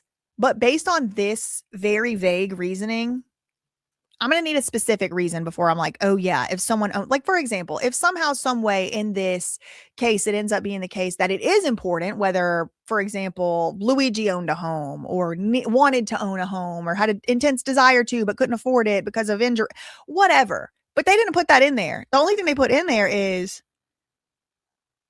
it may lead to a conclusion certain people are not appropriate jurors. What? Anyway, moving on. Questions number 6, 7A, 7C, and 8. The same is true of a person's employment status, history, and whether the potential juror has experience working toward a goal as part of a group. Okay, that one makes a little bit more sense. Like, can you work with a group, a jury? Because you do have to reach a unanimous verdict. So that one makes a little more sense, but let's read further. Again, this is a basic information, non-intrusive, and it is plainly relevant in the context of other information to whether a party may believe a potential juror is right for this case. And a party would mean the government or Luigi. Every person brings his or her background into the jury room, and a person's employment history, including whether they supervise others or work in groups, is plainly important. I think you could ask whether you are capable of working in groups without asking about employment, though. Like, have you ever worked in a group setting, either in work, school, home, whatever, volunteering, nonprofit organizations? Have you ever been in a supervisory role? You could ask those questions without asking who is your employer and what is your entire work history. Because remember, one of the reasons that one of the considerations that the judges have to take, or one of the variables that the judges have to take into consideration here, is what would deter a juror who would otherwise be a really good juror. We need jurors. A lot of y'all get called for jury duty. You don't show up or you lie and you say you can't do it. And that's, that's fine that you're right. But if you were ever accused of something, you probably would hope that you would have somewhat responsible, qualified jurors. So if there's responsible, qualified jurors, but they just don't want to answer their freaking blood type and DNA strands for the government so that, because this all becomes a record somewhere, even if it's sealed, then they're going to be like, oh, hell no, I'm getting out of here. So that's one of the variables that the judge has to take into consideration when deciding what pervasive or invasive, rather, questions are going to be allowed. This here, I think this would be acceptable. The first one, no. Do you rent or own your home? Absolutely not. That makes no sense. Employment status, I don't know if they need to know that either, other than like, are you going to be able to get off work? Employment history, I think it's too overly broad. I think they should have to ask, like, do you have history working at a XYZ, or do you have history working as a supervisor? I think it is totally okay to ask, how are you at working in groups? Do you have a history of being able to do that? Are you good at it? Are you bad at it? Because you do have to work in a group for a jury. One person can hang up the whole trial, and they should. If one person is not completely convinced that, beyond a reasonable doubt, that the crime occurred, they should absolutely hold up the whole room. But either way, I don't know. Maybe it would be useful information. Have you worked in groups? But I don't know if you need the whole employment history. Now, next question 14, they're asking whether a juror has children and the general background of information of their children. This is a little invasive. This is central to whether a juror might be right for a case. Again, this may not lead to a challenge for cause, but it is certainly something counsel wants to know. I don't know. That kind of goes along with the employment history thing. Like, I guess I could see some reasons why it would be useful, but you do have to balance the privacy interests of these jurors. Like, why do they need to answer questions about their children to be on a jury? I don't know about that. Question 15 is absolutely going to get thrown out. This is crazy. You can absolutely not exclude a juror because of their religion. I don't think you can. I don't know. I don't know. That's what I learned. Maybe I learned it wrong. But they want to ask about people's religion. They want to ask how religious people are, if at all. Again, this is the context of other information concerning family background and employment, and it is basic and important information. What religion somebody is might actually have some type of outcome. It might. I'm not saying that it doesn't. But there are certain protected categories that protect jurors' rights. For example, the paradigm case is race. It is illegal, against the law, and unconstitutional to exclude a juror based on their race. That includes yes, black, and yes, white, and yes, brown, and yes, Indian, and yes, Mexican, and yes, all of that. Race or national origin. You cannot do it. You cannot say I want an all white jury. You cannot say I want an all black jury. Too bad. So sad. Nobody can say it. Nobody of any race can have their lawyers exclude every black juror. You cannot have your lawyers exclude every white juror. In fact, and indeed, there have been hundreds of cases overthrown, overturned, mistrials declared, and prosecutorial misconduct throughout most jurisdictions where this has happened. It is very well settled. You cannot exclude someone based on their race. You cannot. Now, religion is kind of one of those protected classes as well, but Karen and Mark and them are trying to ask people how religious they are. And if they're religious, what your religion is has nothing to do with your ability to serve on a jury. And that is constitutionally has been decided. Now, there are always exceptions. If it's a case about religious extremism or something like that, maybe you could ask some questions. But asking jurors what their religion is, I'm pretty sure is like absolutely off limits. And the government's pushing back on that. Like, why do you need to know people's religions? Karen and Mark Agnifilo were like, oh, well, because if they're religious, that's going to give us information. Yeah, but I think this is, of all the questions we read so far, I think this one's the most likely to be shot down by the judge. And no, you're not asking nobody about their religion. Understanding the potential. So question 18 is also up at issue. Understanding a potential juror's background in the context of jails, firearms, law enforcement, and others. Maybe that could be, I don't know, relevant. I don't know. Number 22, the government objects that this number 22 question is duplicative. Counsel Agnifilos disagree. The question is about what law and order type television shows a juror watches, and this is important in gauging a juror's interest and potential prejudice in connection with real life court case. Yeah, remember all of those people in the Diddy trial when they did the jury selection process had like half of them watched like what was it, Chicago Fire and Chicago PD, like these random shows. The questions are not duplicative. Okay, question 39 and 40. These questions ask together if jurors have particular prejudices based on their own experiences with the criminal justice system. This one will probably be allowed.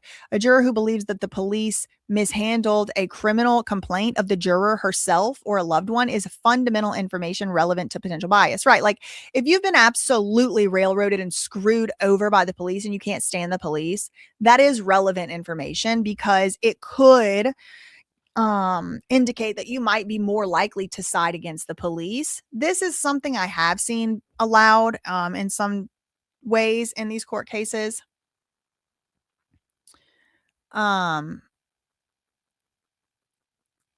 Right. You cannot strike somebody based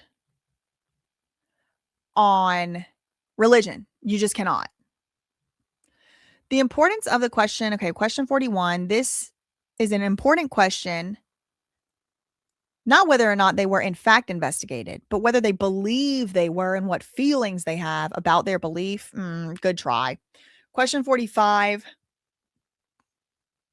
Duplicatives. Question 46. A juror who regularly stays at the Hilton Hotel on 6th and 53rd may have feelings about this case that are unique to that person. I agree with that. Like if you often stay outside, it's kind of like somebody that lives in a building right across the street from the, former Twin Towers or something. Like they're going to have a different feeling of the case because they used to look out their window every single night and see those buildings or whatever. Like you went into the building every day. Your mom died in the building, something like that, where you have like a connection to that Hilton Hotel. That's where you might not be able to feel safe going back there for your next conference or something like that. So yeah, Grace, good point. How would you even answer the question, how religious are you? I wouldn't even know what to say. And I'm not sure that even if I tried my very best to answer the question, that it would relay the information they actually want to know. Like maybe like, do you believe in God? Like, do you think, I don't know. Like, how religious are you? I'm not religious at all, but I believe in God and I believe I work for him. So what does that mean? That might not give them the answer they want. This is a basic and important question. The government claims these are unnecessary. Defense disagrees. It would be inappropriate for the defense to be prevented from knowing that a potential juror works for the same company. Okay, yeah, no, this is actually, I completely agree with Mark Agnifilo and Karen on this one. It seems like they want to ask, do you work or have you worked at United Healthcare? I think that's completely fair. Absolutely fair. If you were accused of doing something, let's say you didn't do it, and you were accused of like doing something to somebody, and they were the CEO of a company, I'll speak for myself. If I was accused of doing something I didn't do, let's just say I didn't do it, even if I did do it, but let's just say I didn't. If I was accused of doing something I didn't do, and the thing I supposedly did to the person, like, let's say Aura, right? I was accused before in a civil lawsuit of doing things I did not do. Let's say it made it to a jury trial. Would it be fair to have Aura employees on the jury? Hell no. I should be able to ask somebody, are you an investor in Aura? Do you own anything in Aura? How do you even feel about Aura even? Like, I would want to know all of that stuff. If you work for Aura, I definitely don't want you on my jury. That's not fair. So on this one, I do agree with Mangione's side. If a juror holds stock in the company, there's no doubt that juror has a connection or an interest in United Healthcare, and they might have a bias against Luigi. Depending on the question, the answers to these questions, the defense may have cause to challenge a juror. I agree with that one. I agree. I'm going to side with them on that one. Question 66 and 67, a juror's self-report over whether they can and are willing to follow basic principles in a criminal trial is prudent and necessary. I'm going to agree with them on that one too. Question 73A through C, the government claims these questions are unnecessary and risk confusing the jurors, but these questions will help the defense counsel, that's the Agnifilos, determine whether a potential juror has any biases against individuals charged with committing a crime. Questions 78, 80, 81, 82, and 83. The government seems to have forgotten that the former attorney general violated this court's local rule concerning prejudicial pretrial publicity. Getting to the bottom of the damage she has caused is critical. Okay. Pam Bondi. This has something to do with the Pam Bondi pretrial statements. They want to basically, I think they want to ask, did you hear Pam Bondi's statements about this trial when she was, pushing for the death penalty and all that, and when they did that huge perp walk? Okay, so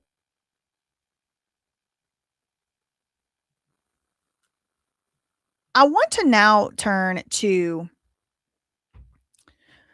Quinn Emanuel, Alex Spiro. Remember, we talked about him earlier as the Kardashians' lawyer. Alex Spiro, he's the one who is representing the Kardashians in their lawsuit against Ray J. He also has represented Jay-Z, Rock Nation. I believe either him or his law firm represented Meg Thee Stallion in the Tory Lanez criminal trial.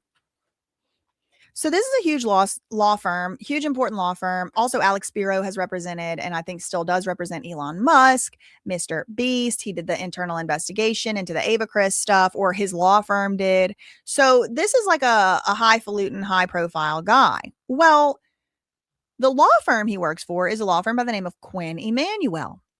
And this, about a week ago, article came across my desk, and I haven't had a chance to bring it to y'all's attention yet, but hopefully Come With Facts and Diddy Docket and them end up seeing this segment.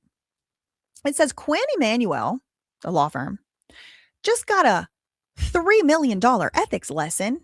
A judge made the law firm write it themselves. A federal judge sanctioned the firm and called out a deeply disturbing culture of lawyering. Uh-oh. It says, buckle up. This is the kind of sanctions, this is about a week ago, May 20th. Buckle up. Bench slap.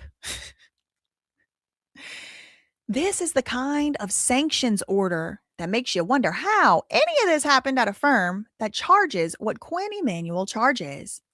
On Tuesday, this was last week, Judge Edward Chen of the U.S. District Court for the Northern District of California dropped a $3 million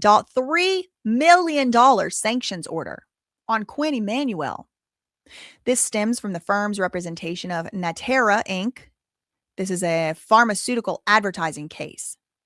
The opinion is the kind of reading that should make every partner at the firm put down their coffee and stare at the wall for a while. Uh-oh, that includes Alex Spiro? I don't know. Again, this case, I said this earlier, I want to be very, very clear. This, what we're reading right now is related to Alex Spiro's law firm that he works at and for, but he's not mentioned here. And I don't think he was necessarily involved in this case.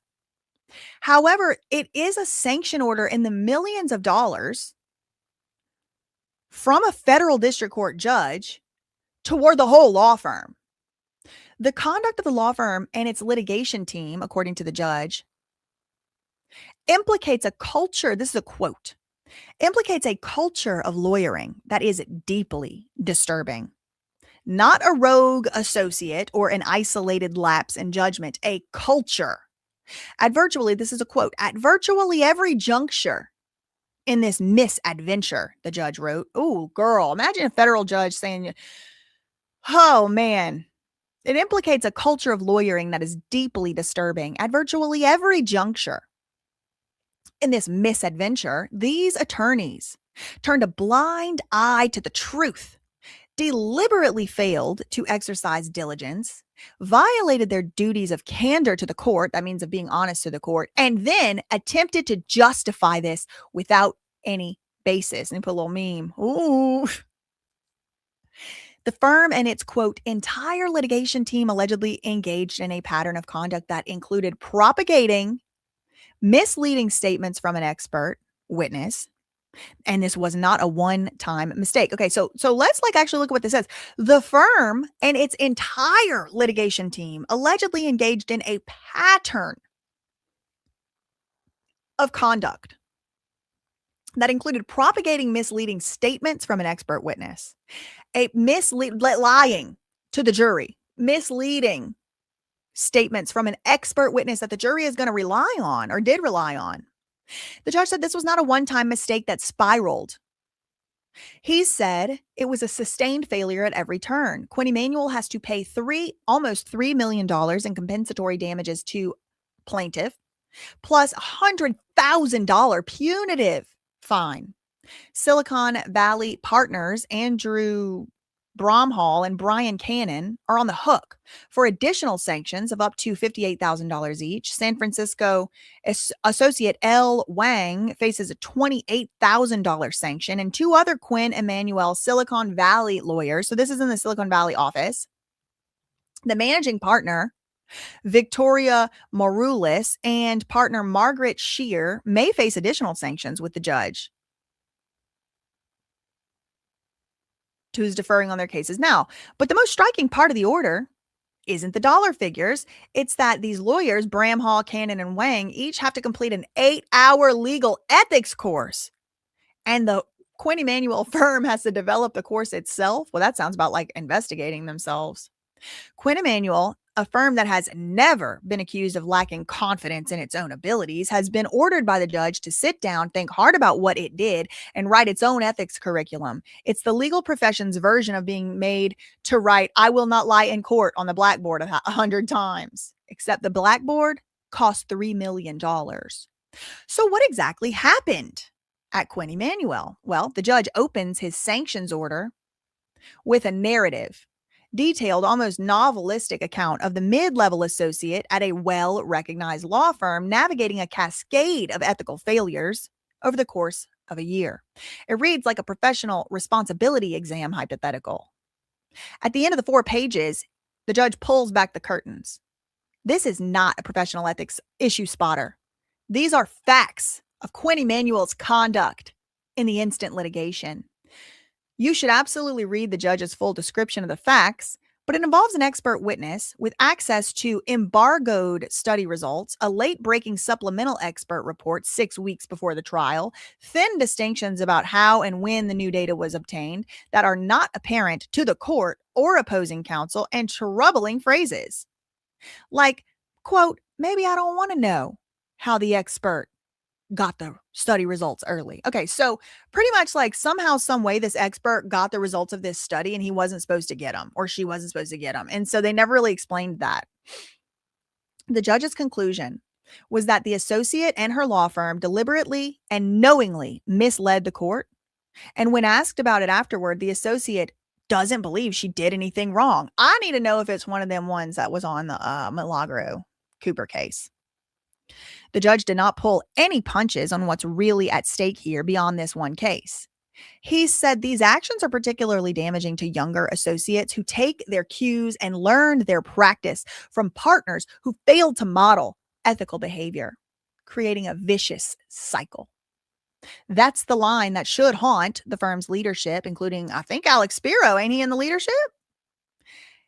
It's about what junior lawyers learn when they watch senior ones behave this way and they don't face consequences until now. Now, Quinn Emanuel did issue a statement that was, in fairness, more contrite than the typical big law non-apology apology. They said, quote, "We are deeply disappointed by the conduct described in the judge's order. The lawyers involved have apologized to the judge and the firm has joined in the apology. The firm says it is instituting concrete measures, including having a firm executive committee member visit each office in person to emphasize the firm's rejection of the conduct that the judge described, and hiring an additional lawyer to the general counsel staff with a specific role and sole charter to advise lawyers who face questions about disclosures to the court. The punitive sanction," the judge noted, "is warranted in part because punitive damages can be awarded upon a clear and convincing finding. It is difficult to see why this standard doesn't apply here," the judge said. Judges don't write sentences like that when they're mildly annoyed. It's when they're like pissed. Quinn Emanuel will soldier on. The $3 million is painful, but survivable. Is a painful but a survivable number for a shop of its size and profitability. But culture of lawyering that is deeply disturbing is going to follow this firm for a very long time. The cracks are beginning to show. Yeah, Rando from Iowa said, good. Some of the dirty tactics being used are getting wild.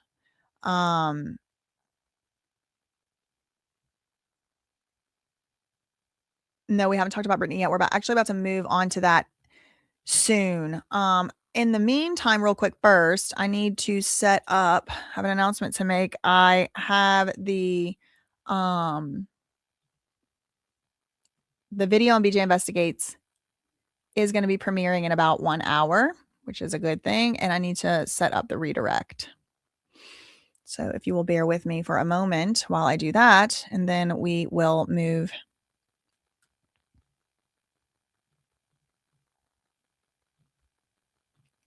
right along to the next segment.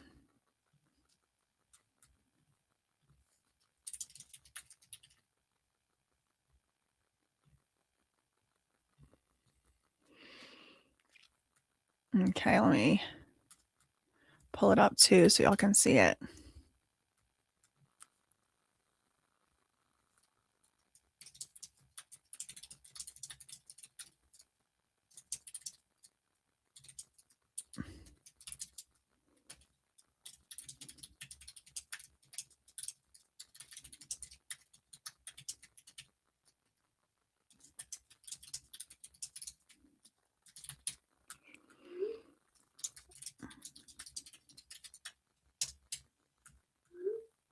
Okay.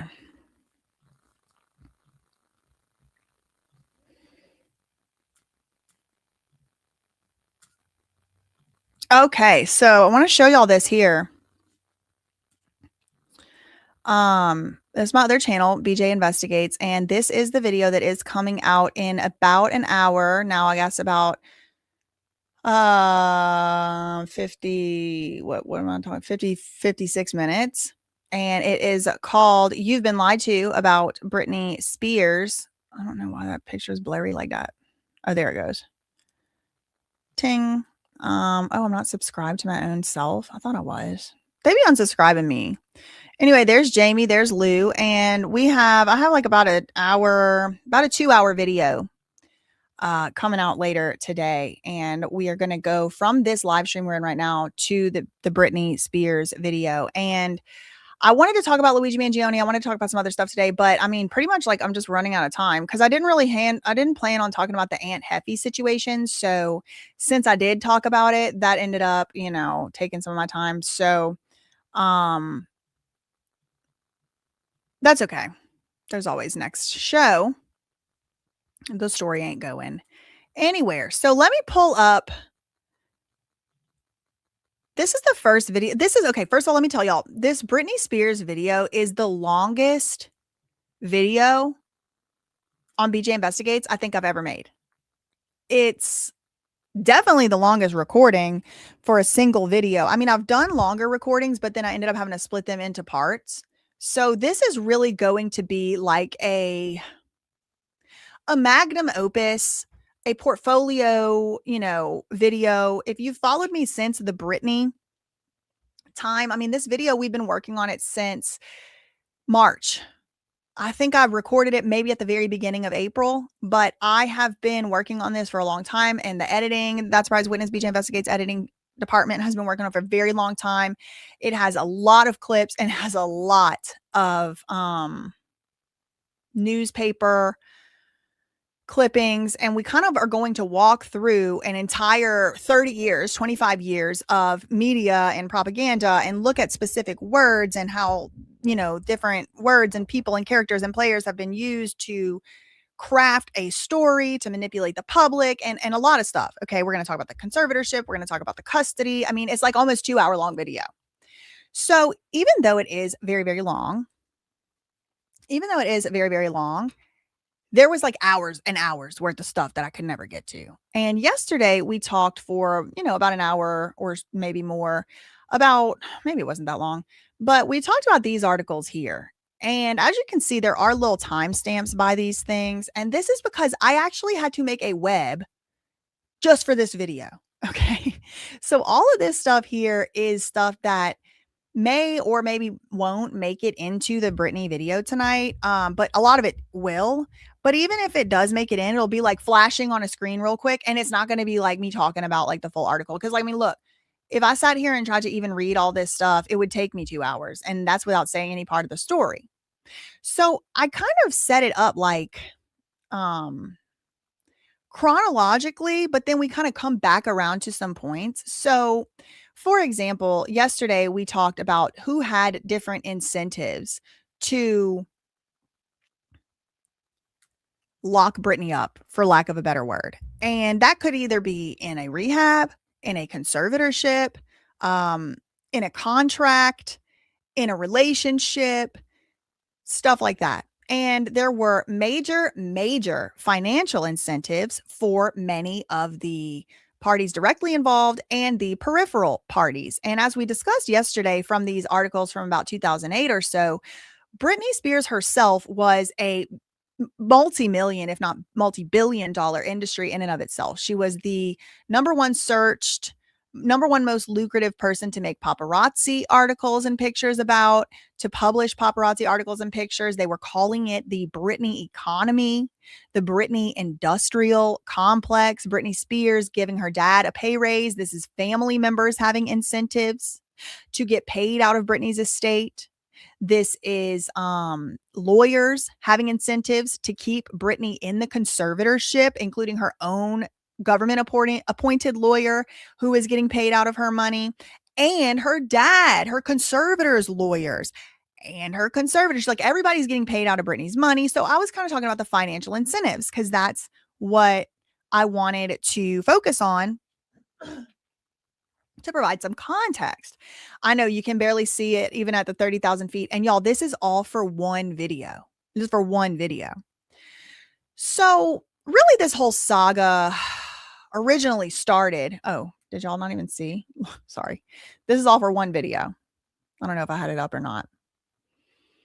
And the video, I'm very excited about it, is coming out in about 50 minutes. And we're going to all go watch it over there together. It's long. But really, I mean, Britney was born in the late 80s, and it was like by the early 90s, she was already being put in beauty pageants or talent competitions and singing and dancing. And she did dance lessons. I think she did gymnastics as well. She played basketball. She eventually in the early 90s ended up on the Mickey Mouse Clubhouse show. And this is after having auditioned for that show and not made it because she was too young at first. And then she auditioned again. And she did make it. And she was on the Mickey Mouse Clubhouse show with Christina Aguilera, Justin Timberlake, JC Chazé, a bunch of other people. Ryan Reynolds, I think. Or was it Ryan Gosling? Gosling. What's his name? Ryan Gosling? I think it was him. One of them Ryans. I don't know, y'all. I be doing work.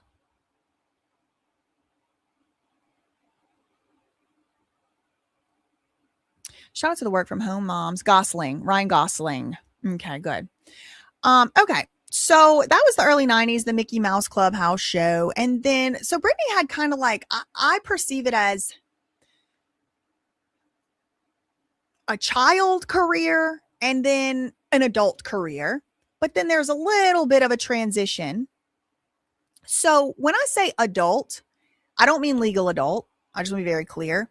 But it was around the time that Britney was maybe 16 years old that she was, I would say transitioned. I had to turn my heater on for a second. I would say transitioned from like child, like kid star on the Mickey Mouse channel, on the Disney channel, to someone who was being offered up as an entertainer to adults as well. Okay. So And now I have to be very careful because adult entertainer is not also, it has its own meanings these days. They call him Timba, Ika, Wicca, Ika Lake. Okay, just so y'all know, I'm responding to this. Okay, so Britney stops doing Mickey Mouse Club. So does Justin Timberlake. Pretty much instantly, Justin Timberlake, and I made a video about this already on BJ Investigates as well. He goes into the boy band scene. There was already the Backstreet Boys in existence. They started 1993, about the same year that Britney started on the Mickey Mouse Club. I think by 95 or 96, she was done with the Mickey Mouse Club, and so was Justin Timberlake. And then he joined NSYNC, which was basically, founded. He was one of the founding members of it still, with AJ Richardson and Chris Kirkpatrick, I think, if I remember correctly. So around the time that he was starting off as a boy band ringleader, front guy, what is the word I'm looking for? I can't think of it. Anyway, he's in the boy band, and at the same time, now Britney Spears also was, a lot of people do not know this, but Britney Spears was also in a girl band, but it just didn't get off the ground. She comes in, gets scooped up by a man by the name of Larry Rudolph. And this is all in the late 90s, mid 90s. She was going to be in a band called Innocence, Innosense. And I am pretty sure Justin Timberlake's mother was going to be a co-manager of the band. So she would have ended up being like a manager of Britney, but Britney did not stay in the Innocence band. I also think this maybe was a Lou Pearlman project. He was the boy band guy. He did the first season of making the band. He established and founded the Backstreet Boys. He established and founded the NSYNC. He didn't even tell them that he was both of their managers for a while. Second lead vocalist, ringleader. I don't know. They kind of put him at the front. Like, he was the heartthrob. He was the younger one. Now, it's interesting because Japanese, like K-pop band, not just Japanese, K-pop band. I don't know why I said Japanese. I think it's because there was actually a Japanese band, and it's a Japanese word, but that I was reading this article about. But like, there's K-pop style bands that could mean Korean, but also there's just like, it's a certain style, like Hybe, certain style of boy band that's very popular right now in modern, culture. It started with like Korean boy bands, but there's Japanese ones, there's Chinese ones, there's other ones. No, not the Jim Morrison. And there's like a word for like the young, cute one or whatever, like the youngest, cutest, little, oh, look how cute. Like, there's like a word for that member of the band. But anyway, so what else?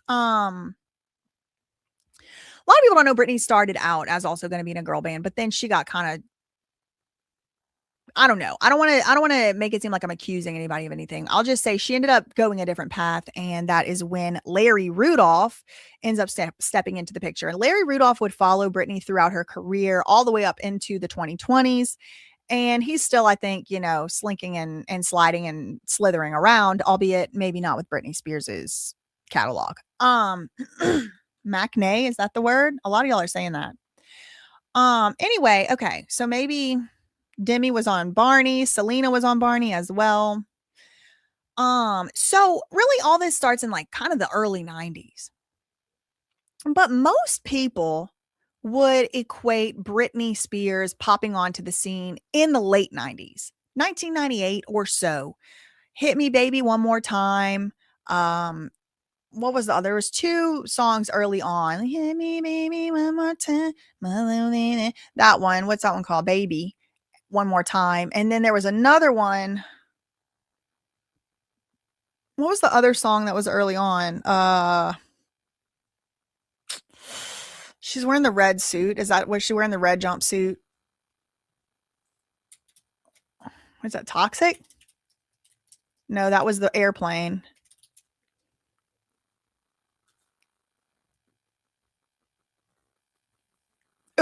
Oops, I did it again. Dirt. Okay. So Oops, I Did It Again. That's this iconic. Oh, I'm not even on that. Y'all know the red jumpsuit. Right. And then I think most people would associate like learning about Britney Spears or like her really bursting onto the scene about 1997 through 1999 with Hit Me Baby One More Time, Baby Baby, oh, woo woo woo, and Oops, I Did It Again. Play with your heart, got love. And it came up, baby. Anyway, and then Toxic was later.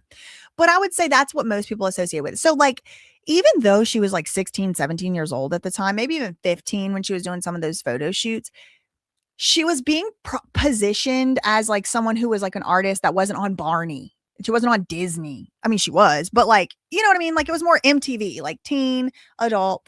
And so by the time 2004 rolled around, Britney was like about in her early 20s, and she had been being handled and managed for years. Like, probably all her memories, probably everything she could ever remember was somebody trying to manage her career, trying to become famous. And by the time she was in her early 20s, 21 years old or so, she was really successful internationally, world traveled, world renowned, world tours. Everybody knew who Britney was. To this day, everybody knows. You don't have to say Spears. People know who's Britney. Okay. So she was very successful, and she's always been the type of person that's been like, at the end of the day, after I'm done with all this, I want to just move back home. I want to go to Louisiana. I want to raise my babies. I want to be on my farm. I'm going to do what I want to do. She's Sagittarius. She's very keen on freedom. And so in her early 20s, and I've made extensive videos about this, she moves all her money, all her assets, everything she owns, jewelry, cars, airplanes, cash, bank accounts, savings accounts, investment account, everything she owned. She moved houses, properties. She moved into a trust to protect her assets. She did this with a financial advisor by the name of Ivan Tabak, and she named the trust the SJB Irrevocable Trust. She made herself the beneficiary, and also importantly made herself the trustee. Not only did she do that, but she set up a contingency plan. If something were to happen to her, if she were to become incapacitated for whatever reason, she couldn't fulfill the duties of the trustee. She couldn't administrate the trust. She picked 2 people, or maybe 3. It was 3 people who she would nominate to be the trustee in the event she couldn't be the trustee. One of them was her brother, Brian. One of them was this guy, Ivan Tabak. And one of them was Stacy something, some lady named Stacy. So essentially, because Britney didn't just have money in a bank account, they couldn't just swipe the card. Because Britney didn't just personally own a car, it was like actually owned by the trust, et cetera, et cetera. It actually protected Britney's money in a way that made it very, very difficult for anybody to get their hands on that money, including her royalties, her catalog, anything like that. Well, that was 2004. Right around the same time, she started acting out a little bit. She started acting outside of the approved messaging. And you have to remember the dynamic in the context here, because not only had Britney been very now grown accustomed to being told what to do, to being handled, to being told what to do with her money, to be told what to do with her time, her body, her music, her art, so too had the people around her become accustomed to her listening to them. For example, in the very early days, her mom or her assistant, Felicia, would travel with her when she was young, when she was a child, when she was under the age of 18, she was under the age of 15.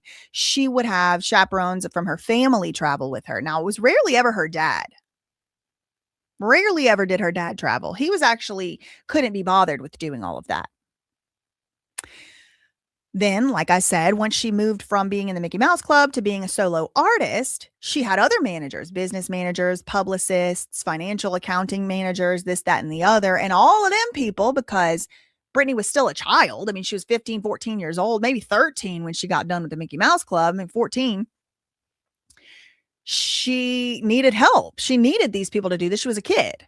So those people, whoever they may be, got very used to also having control over not only Britney's money, but also what Britney did. Okay, yeah, we're going to go to this concert. We're going to go to this venue. Oh, yeah, I got a friend that owns the Palms. We're going to have your show there. We're going to do a tour here and this and there. And so Britney actually went along with this for a few years after she reached the legal age of majority. But then by her early 20s, you could see that she wanted a change of scenery. Not only did she move all her assets, all her money, all her stuff into the SJB Trust, but she also, and this has been widely reported, started to fire all of those people who previously had been in control of her career and in control of her because she was, again, a kid. So she starts firing people. And of course, they don't like that because they've grown accustomed to controlling Britney Spears. There's a certain power that comes with controlling Britney Spears, even if you're not making any money. Then you throw on top of that all the money that they probably were making. I mean, like, let's say she does $1 million deal, 5% of $1 million ain't nothing. All right. And if some of them getting 20%. So Britney, just for whatever reason, maybe she was tired of it. Maybe she was tired of it for specific, several reasons, whatever the case may be. She moves all her assets to make them really difficult to touch. And she fires everybody. Not only that, but around the 2004 period, that's when Britney, for the first time, starts being classified to us, to the public, as mentally unwell, erratic, unstable, wild. We're all the way back in 2004. The head shaving incident happened in 2007. Okay, just to track where you are.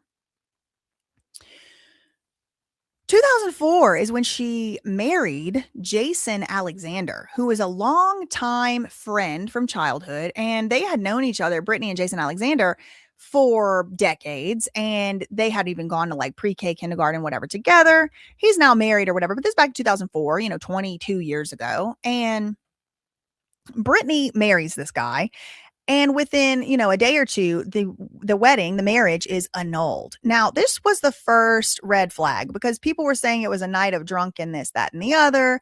But marriages can't just be annulled. I mean, there's only specific circumstances you can annul a marriage. And it has to be like the person was like completely out of their mind. They didn't know what they were getting into, stuff like that. And so when Britney is starting to rebel against the handlers and the controllers all the way back 22 years ago, that's when we first start getting those first articles that she's crazy. She had a spiral moment. She's manic, erratic, can't be trusted, out of control, stuff like that. And it all had to do on the surface with her marrying Jason Alexander. But if you just use your critical thinking skills, and this is not a fact, I don't know any of these people, but if you just use your critical thinking skills, a reasonable person might arrive at the conclusion that the Jason Alexander fiasco was just the tip of the iceberg, because what else was going on in 2004 is obviously Britney was trying to break away from the control of the handlers. She moved her money, she fired her people,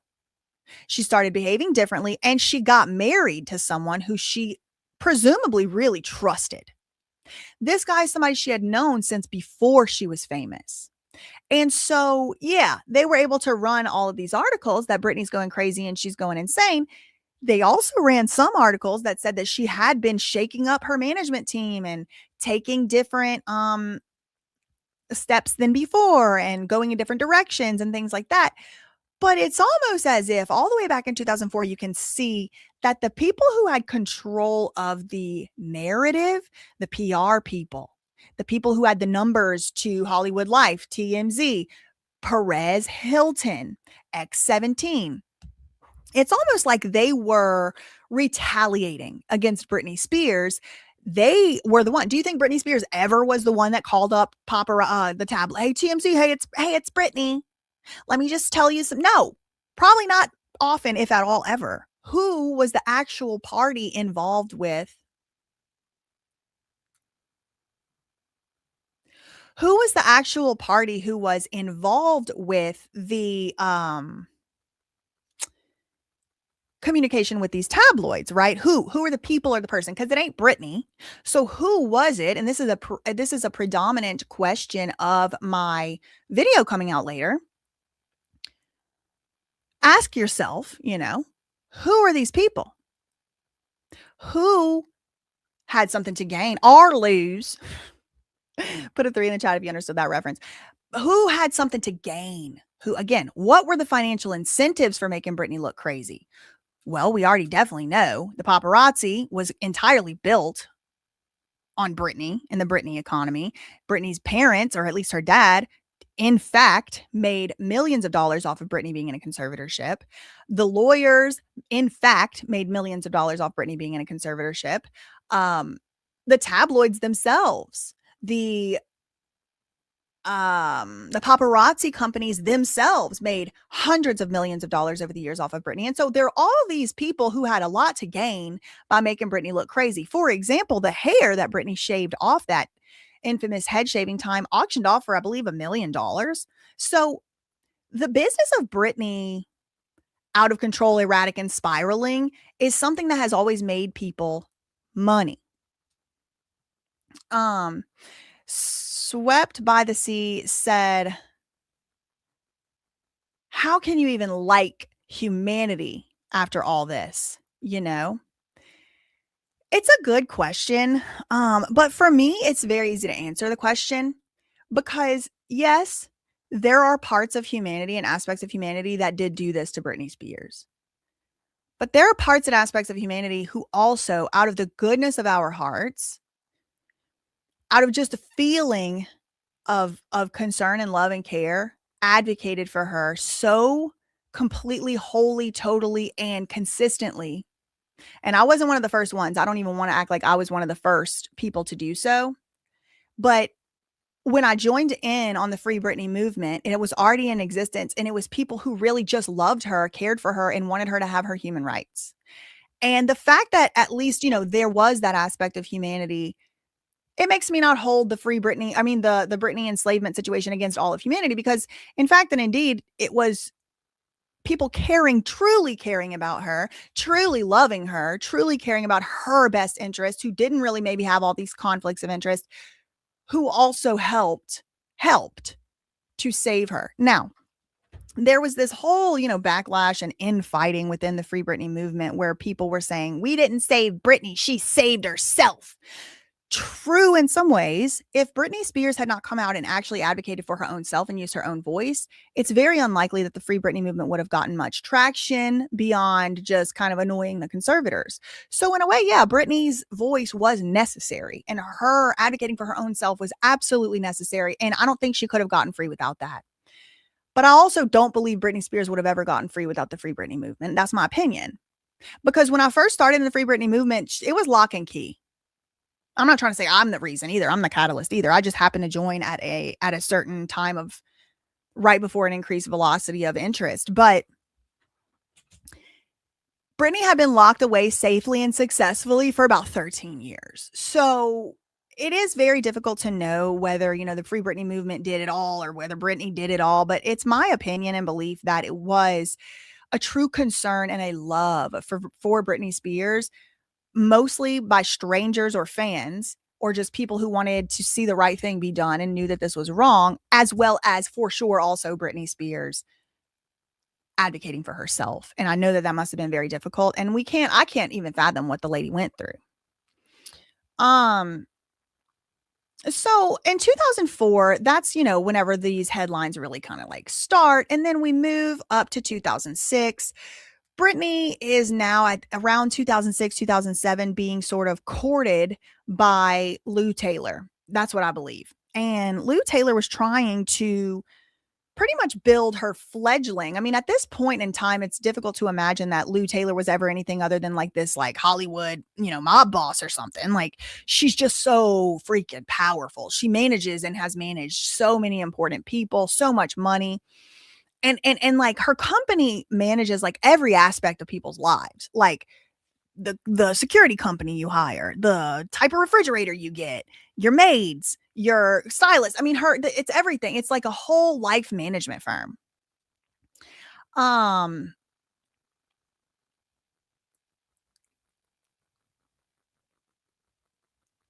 no, definitely. I think it was both. I think it was her and the Free Britney movement, and I'm happy to have played a small role. However, you kind of see in 2004, that's whenever it really starts not looking great for the media coverage of Britney. And even as early as 2000, 2001, 2002, when she was a very young teenager, still 17 years old, there was all this speculation about her body, about her life, about what she was doing in the bedroom or not. I mean, it was all kind of nasty speculation. It was a lot of abuse from the tabloids and the paparazzi, but there really wasn't this like, oh, she's so erratic, she's spiraling. really not until about 2004 when she did the marriage to Jason Alexander. But then she apparently kind of moves back inside the approved media moves, and then you end up getting articles. And then she actually marries Kevin Federline, and that was weird too. But pretty much the headlines about her at that point were just kind of like, oh, she's getting married. Here's her mom at her wedding. They're doing their best to shoot down rumors that their marriage is in trouble. So these are articles from 2006. Trouble in paradise. They might be having marriage troubles. 2007 is when they really clamped down and tried to, I think, completely ruin Britney's entire life and mental health. This is the year she did the umbrella incident. This was the year of her first involuntary psychiatric hold. A lot of people think that Britney got put into a conservatorship during her first involuntary psychiatric hold. That's not true. She was also involuntarily put in a psych ward on a 5150 hold in 2007. So it wasn't until 2008 she got put into the conservatorship. In 2007 was the first involuntary psychiatric hold. And look at the type of headlines they were running in 2007. Drunk mom left babies for hours in filthy nappies, calling them mistakes. Britney Spears' ex-husband is planning to make public series of smoking gun videos and audio spy tapes he claims will prove she's an unfit mother. She walks around naked.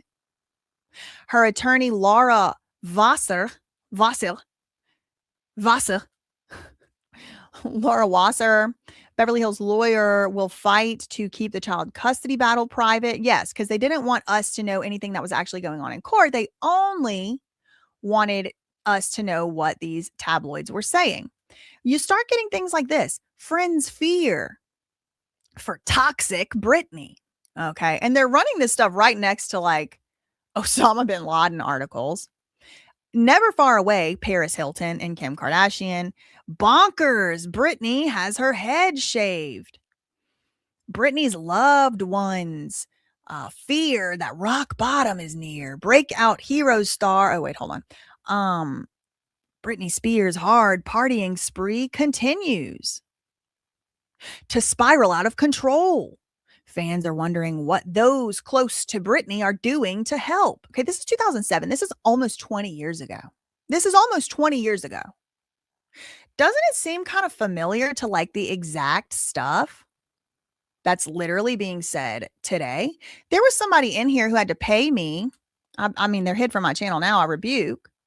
But paid me £2 to say, you ain't gonna react to her DUI video. She's a hot mess. Well, this is why I made a 2-hour long video that's coming out in 26 minutes, because I am going to react to that. But I'm only going to do so in the context of the last 25 years of media coverage. Otherwise, it's pointless because it's so easy now. You ever wonder why there's such a knee-jerk reaction? Exactly, Rando from Iowa. Same script. What's wrong with Britney being bald? That's what I want to know.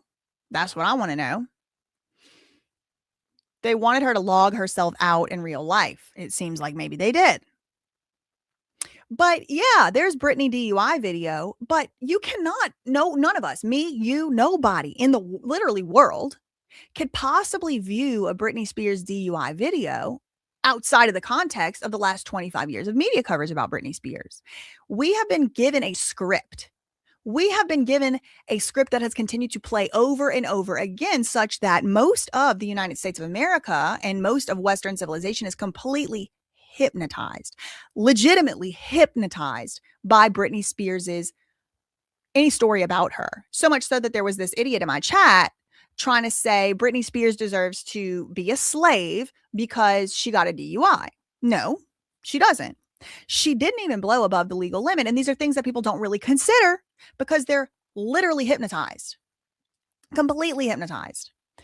Willow Smith shaved her head to get out of a Rock Nation deal. Oh, that's interesting, if true. And what she has come to know. Yeah, exactly.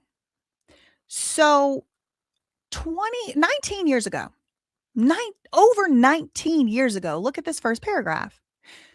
as Britney Spears' hard partying spree continues to spiral out of control, fans are wondering what those close to Britney are doing to help. Do you see that they positioned the fans like they were in any position, in any way, appropriately qualified to be worrying about what people close to Britney Spears are doing about her health? This is one of the, I have like a 6-step thing. This is one of the steps of how they have positioned us from people who were like, just like minding our business to shoving Britney Spears down our throat in a certain context, in a certain way, forcing us to be now concerned and invested, and then offering the solution, which is so extreme that the public is just desperate for relief, that they're willing to accept, which would be isolating her from her kids, forcing her to work as a slave, enslaving her for something that no one else gets enslaved for, things like this. So even in this article 19 years ago, they're trying to position us as being in a position to do something. Fans are wondering what those close to Britney are doing to help. Well, that's not, really true. Probably it was more accurate to say those close to Britney are pissed off because they're not making money off Britney like they were, and they want to be in control of her. But we can't really say that because the people wouldn't have that. And so we have to come up with this whole ruse and make it seem like the fans are demanding that the people close to Britney do. No, that's not true. The fans wanted blackout. That's it. Like, they didn't really want much else. Now her former assistant has spoken. Oh, former. Like as in like had got fired? Interesting.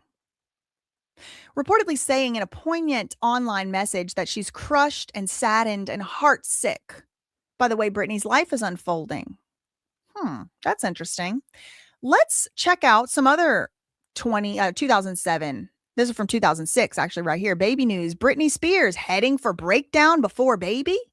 She hadn't even had her baby yet. They're already predicting she's going to have a breakdown. And look, even in articles about other stuff, they were managing to shove unnecessarily Britney Spears and this, I believe, defamatory and slanderous type of narrative against her in other articles about other shit. After the Oscars, Al Gore can get ready for his close-up. So this is about a presidential campaign. This dude's running for president. But look right here in the middle. And if the Academy Awards seem an odd presidential launching pad, this week saw John McCain announcing his White House run to David Letterman, right between the top 10 signs Britney Spears is losing her mind and stupid pet tricks. This is in 2007. Top 10 signs that Britney is losing her mind. This was 19 years ago. This one, 20 years ago. Britney Spears heading for breakdown before baby. So now, 20 years later, after constantly being proverbially beat in the head with this type of coverage, most people are good and hypnotized. Good and MK Ultra'd. The Project Mockingbird has worked. The propaganda has completely worked. The money changers are still making money off of Britney. And there's people in my chat who have to pay me to get me to read their comment saying Britney Spears deserves to be a slave, enslaved, and have no rights because she got a DUI. And she didn't even get one. She pled to something. Controlling the hatred toward her in the cultural narrative. Indeed, but they can't control me. Because all I really got to say is they don't really care about us. Britney's pals. So this is from 2007. Kevin Federline's legal team pulled a commando-style raid outside a private home in the Hollywood Hills where Britney and her assistant, Allie Sims, were attending a party. As Allie left the house with Britney's former boyfriend, J.R. Rodham, she was served with legal papers compelling her to testify in court against Britney, who is her cousin, in the custody battle. So Britney couldn't go to a party without getting her cousin being served with legal paperwork, and this effectively isolated Britney from people. Kevin, always Kevin. Isn't that interesting? It always comes back to him. One of the questions I want to ask, could he be one of these insider sources who stood to gain a lot, not only custody, but child support, alimony from Britney Spears, if she was effectively not in control of her money and a slave? He's always making comments. Crystal said she wanted to be married and have children. She said she wanted to be a young mom, but that is not what those money-hungry people around her wanted. The propaganda be propagandaing. Clock it, be clock it. He hired this lawyer, Aaron Cohen, former Israeli army counterterrorism commander. I'm going to read that one more time. Kevin Federline took an aggressive step in his custody battle over the weekend of August 10th, 2007. What was the aggressive step? He hired a man by the name of Aaron Cohen. Described in this newspaper article, San Antonio Express News, Sunday, August 26, 2007, Aaron Cohen, a former Israeli army counterterrorism commander, to serve papers. So like Mossad is serving papers. I mean, it's not actually Mossad. I think they're different agencies, but like I'm saying, like this is like Israel's CIA. It's like high freaking level. A counterterrorism commander is the one who's walking around serving papers for custody court. That seems a bit extreme. Put a 4 in the chat if you agree. Kevin feels like the friends have been refusing to cooperate with his lawyers. Aaron runs a Hollywood security firm called IMS Security and gets the job done. Well, I guess the fuck he does. Former Israeli counterterrorism commander in the army. Kevin is determined that Aaron, the former Israeli army counterterrorism commander, will serve all of Britney's pals with court papers. Again, effectively isolating her. If I'm getting served and chased outside the club with papers from a Israeli army commander, I don't know how much longer I'm going to be able to hang out with somebody either. That's scary. Then you get this cry for help language. Britney makes odd cry for help to OK Magazine. Wait a second. I need to go back to OK Magazine in the incentive section real quick. Didn't we talk about him? Didn't we talk about them? Wasn't it somewhere around here? An editor's dream, this is in 2008, an editor's dream is to have a real-life soap opera unraveling in front of you. And Britney provides that every week, said Sarah Ivins, who was OK Magazine's U.S. editor. She wouldn't disclose the costs to the magazine. She said that Britney has been amazing for OK Magazine's business. Publisher Tom Morrissey said Britney drives newsstand sales and helped the magazine's ad revenue more than double. Okay, we're talking about OK Magazine right now in this 2008 article. Britney alone, herself alone, drove the OK Magazine profits to double. Put a 5 in the chat if you're still with me.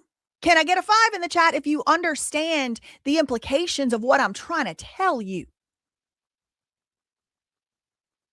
OK Magazine themselves, their own editor, said an editor's dream is to have a real life soap opera unraveling in front of you, and Britney provides that every week. She would not disclose the costs to the magazine. She just said that Britney has been amazing for OK's business. The publisher of OK Magazine, Tom Morrissey, said Britney Spears alone single-handedly drives newsstand sales and helped the magazine's ad revenue more than double. Not only more than double, look at the numbers we're talking about. $51 million is what it went up to after it doubled. So like 20-something million freaking dollars. Britney Spears' name alone. 20-something million dollars. Britney Spears' name alone in one freaking year. Guess what year it was? 2007. OK Magazine expects to turn a profit in 2008. 3 years after breaking into the market. OK Magazine, now today, it seems like they've been around forever, because they have. It's been 20 years they've been around. But they just started in 2006 or whatever, 2005. OK Magazine opens in 2005. Their revenues double from 2006 to 2007, and it's because of Britney Spears, and they admitted it. And they admitted it. She brings in the money. A soap opera they made. So let's go back to that section we were reading. Look at this. In that year that the revenues doubled, that very same year the revenues doubled, look at this article. Britney makes odd cry for help to OK Magazine. Lindsay Lohan says it wasn't her drugs. In the race to be named Hollywood's biggest train wreck. This is OK Magazine. This is 19 years ago. We've been being told the same story, the same script, and it's for the money changers. It's to deceive us, and it's for them to make money. And at this point, I think it's also for them to completely annihilate and discredit any credibility that Britney might have, because she has 30 freaking years of industry secrets. No woman has been more abused and lived to tell the tale in Hollywood or the music industry. Argue with your mama, don't argue with me. Now, yes, there's been a lot of abuse. Yes, Mariah Carey comes to mind. Whitney Houston comes to mind. Michael Jackson comes to mind. He's not a woman. But the same freaking magazine that just said they doubled their revenues, more than $51 million total, but they doubled it from like 20 something the year before. This is the same exact year. They're like, oh, it's so great. We had such a great year last year. The very next year, the OK editor or whatever editor in chief would say, oh yeah, we love to have a real life soap opera. These are the people. They are telling you. They put it out in the open. Have you ever told they have to tell you what they're doing? They have been telling. They told you who served those papers. Hello. They told you who Kevin hired. They told you what their motivation was. From 2005 to 2008, OK Magazine went from making $0 because they didn't exist to more than $50 million a year. And they themselves said it doubled in 2006 to 2007 because of nobody else but Britney. They manufactured this story the whole time. And now I have low IQ imbeciles in my chat trying to act like I'm supposed to have been hypnotized by this bullshit propaganda. Well, I wasn't. It didn't work on me. It never has worked on me. As soon as I started looking at the story, it didn't work on me. It don't work on me. It doesn't apply to me. This propaganda in the especially Britney Spears story just doesn't. Put a 6 in the chat if it don't apply to you. Put a 6 in the chat if it maybe did apply to you and it don't apply no more, because now you see with clear eyes and clear vision. Thanks for the 2 pounds, bitch.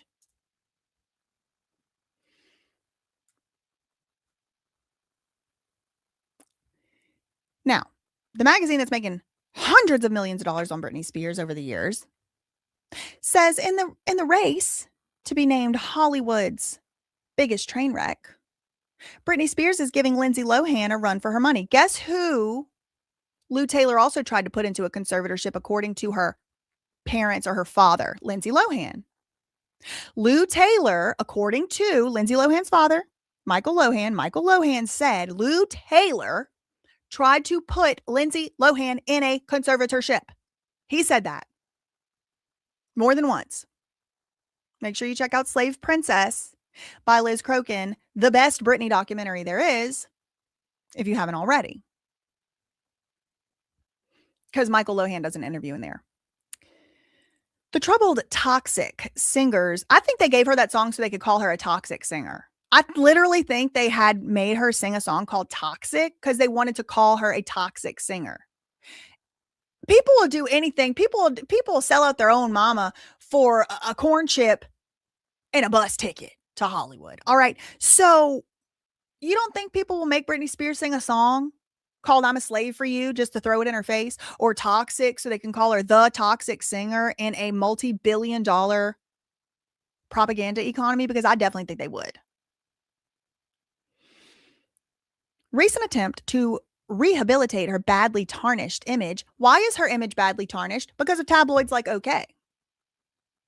So she's out here trying her very best to combat with these money changers and handlers and agents and former army spies and her own family couldn't give a shit. She lives or dies as long as they're still getting money. She's trying her very best as a young person. She's in her 20s at this point, and she's completely alone in the world. Anybody that's still there for her, anybody that's still there with her is getting served papers by a former Israeli ops. So, I mean, it's pretty scary for them. Probably getting threatened, if I had to guess. But look, she has exhibited, quote, bizarre, erratic behavior at a photo shoot. What began as a Brit-friendly comeback story and tell-all initiated by her camp. Okay, editor Sarah Ivins, that same bitch we just talked about, who literally said we're always looking for a real life soap opera. We've made so much money on Britney. Their first year where they made money was because of Britney Spears. That same bitch is now talking about Britney Spears. I can't even say what I want to say about that bitch. Despite the potential damage, what remains of her reputation, OK decided to still publish the details of the debacle. Yeah, no shit. Because they want that cha-ching, cha-ching. That's the religion they are. I just want to let y'all know. The religion of the money changers is money. They're not here for God. They're really not even here for power. They just want money. I think they literally would rather be in a jail cell sitting on top of a pile of gold than out and poor. Money is their religion. Adam Grant Mason is one of them.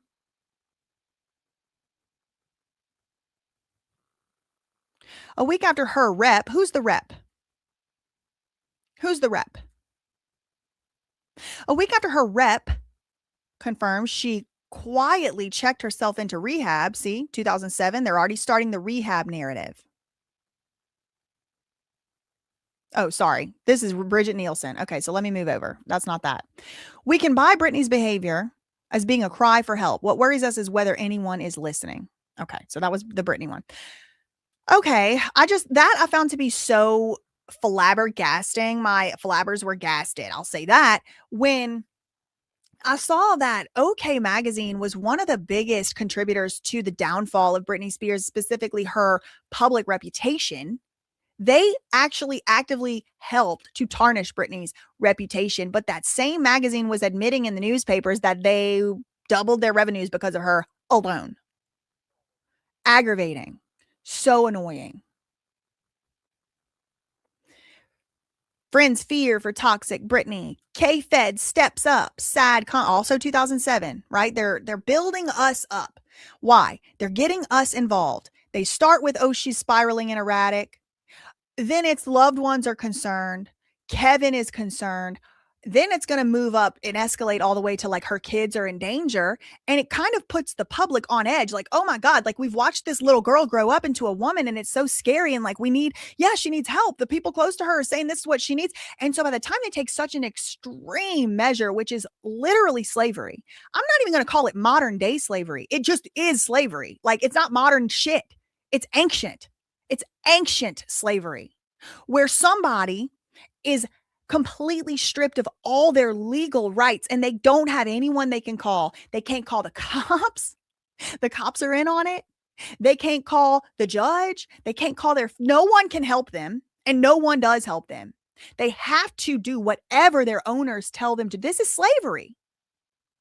They don't get to keep their money. They don't get to decide where they live, what they eat, who they go places with, who they date, if they leave the house, if they don't, what medicines they take, getting drugged. This is slavery. So what they did was they enslaved Britney Spears. Yes, they did. And for decades, people arfed like seals for it. Not everybody.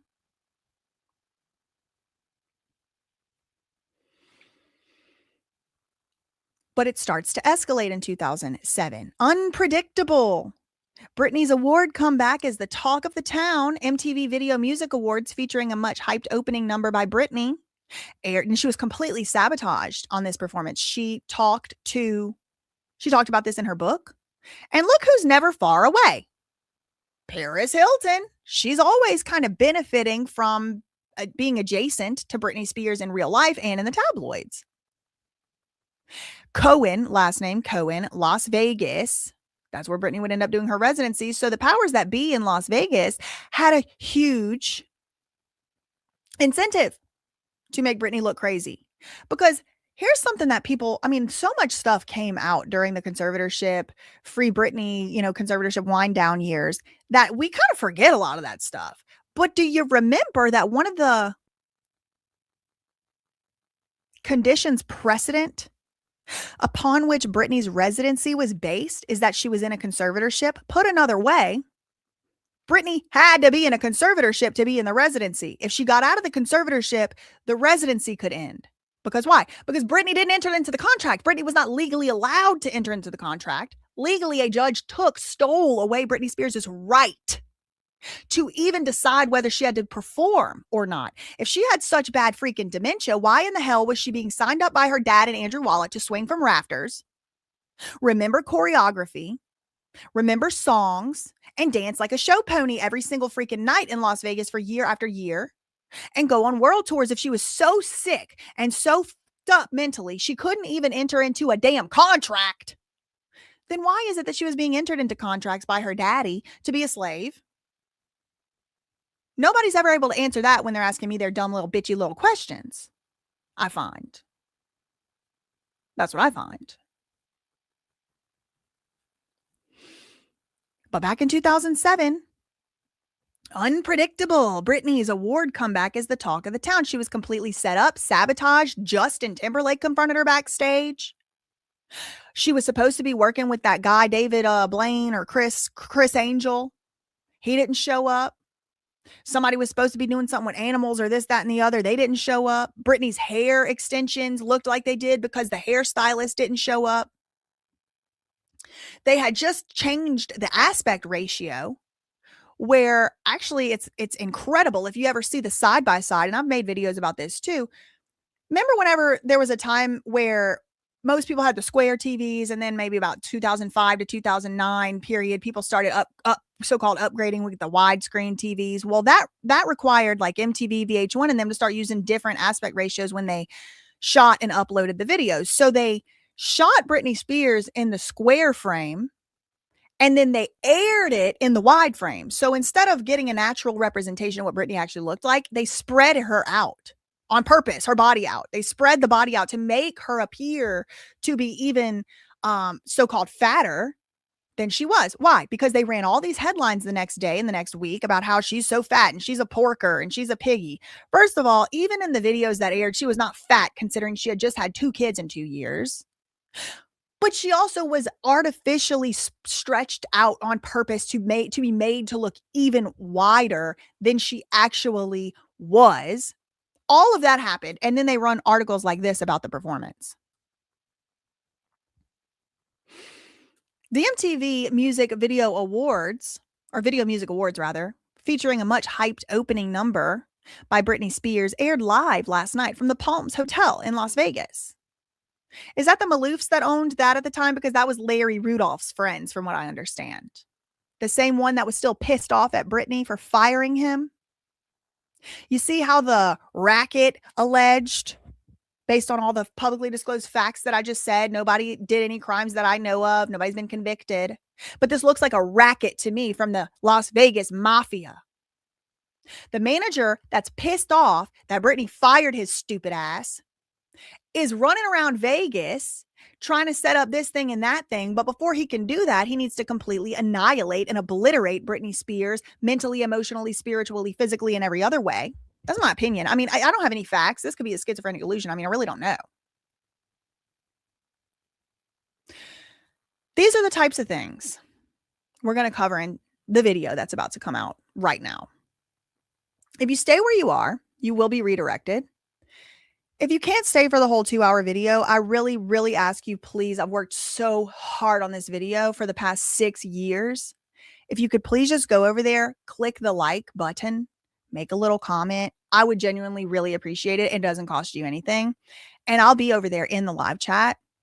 And I think you're going to be transformed by what you see. That's all I really had for this one. In the meantime, facts ain't defamation, neither are opinions. Everybody's innocent until proven guilty. Please don't contact anybody mentioned in this video or others. This video is meant to report on the news and give my commentary on issues and matters of public concern. Love you, Mina K. Bye.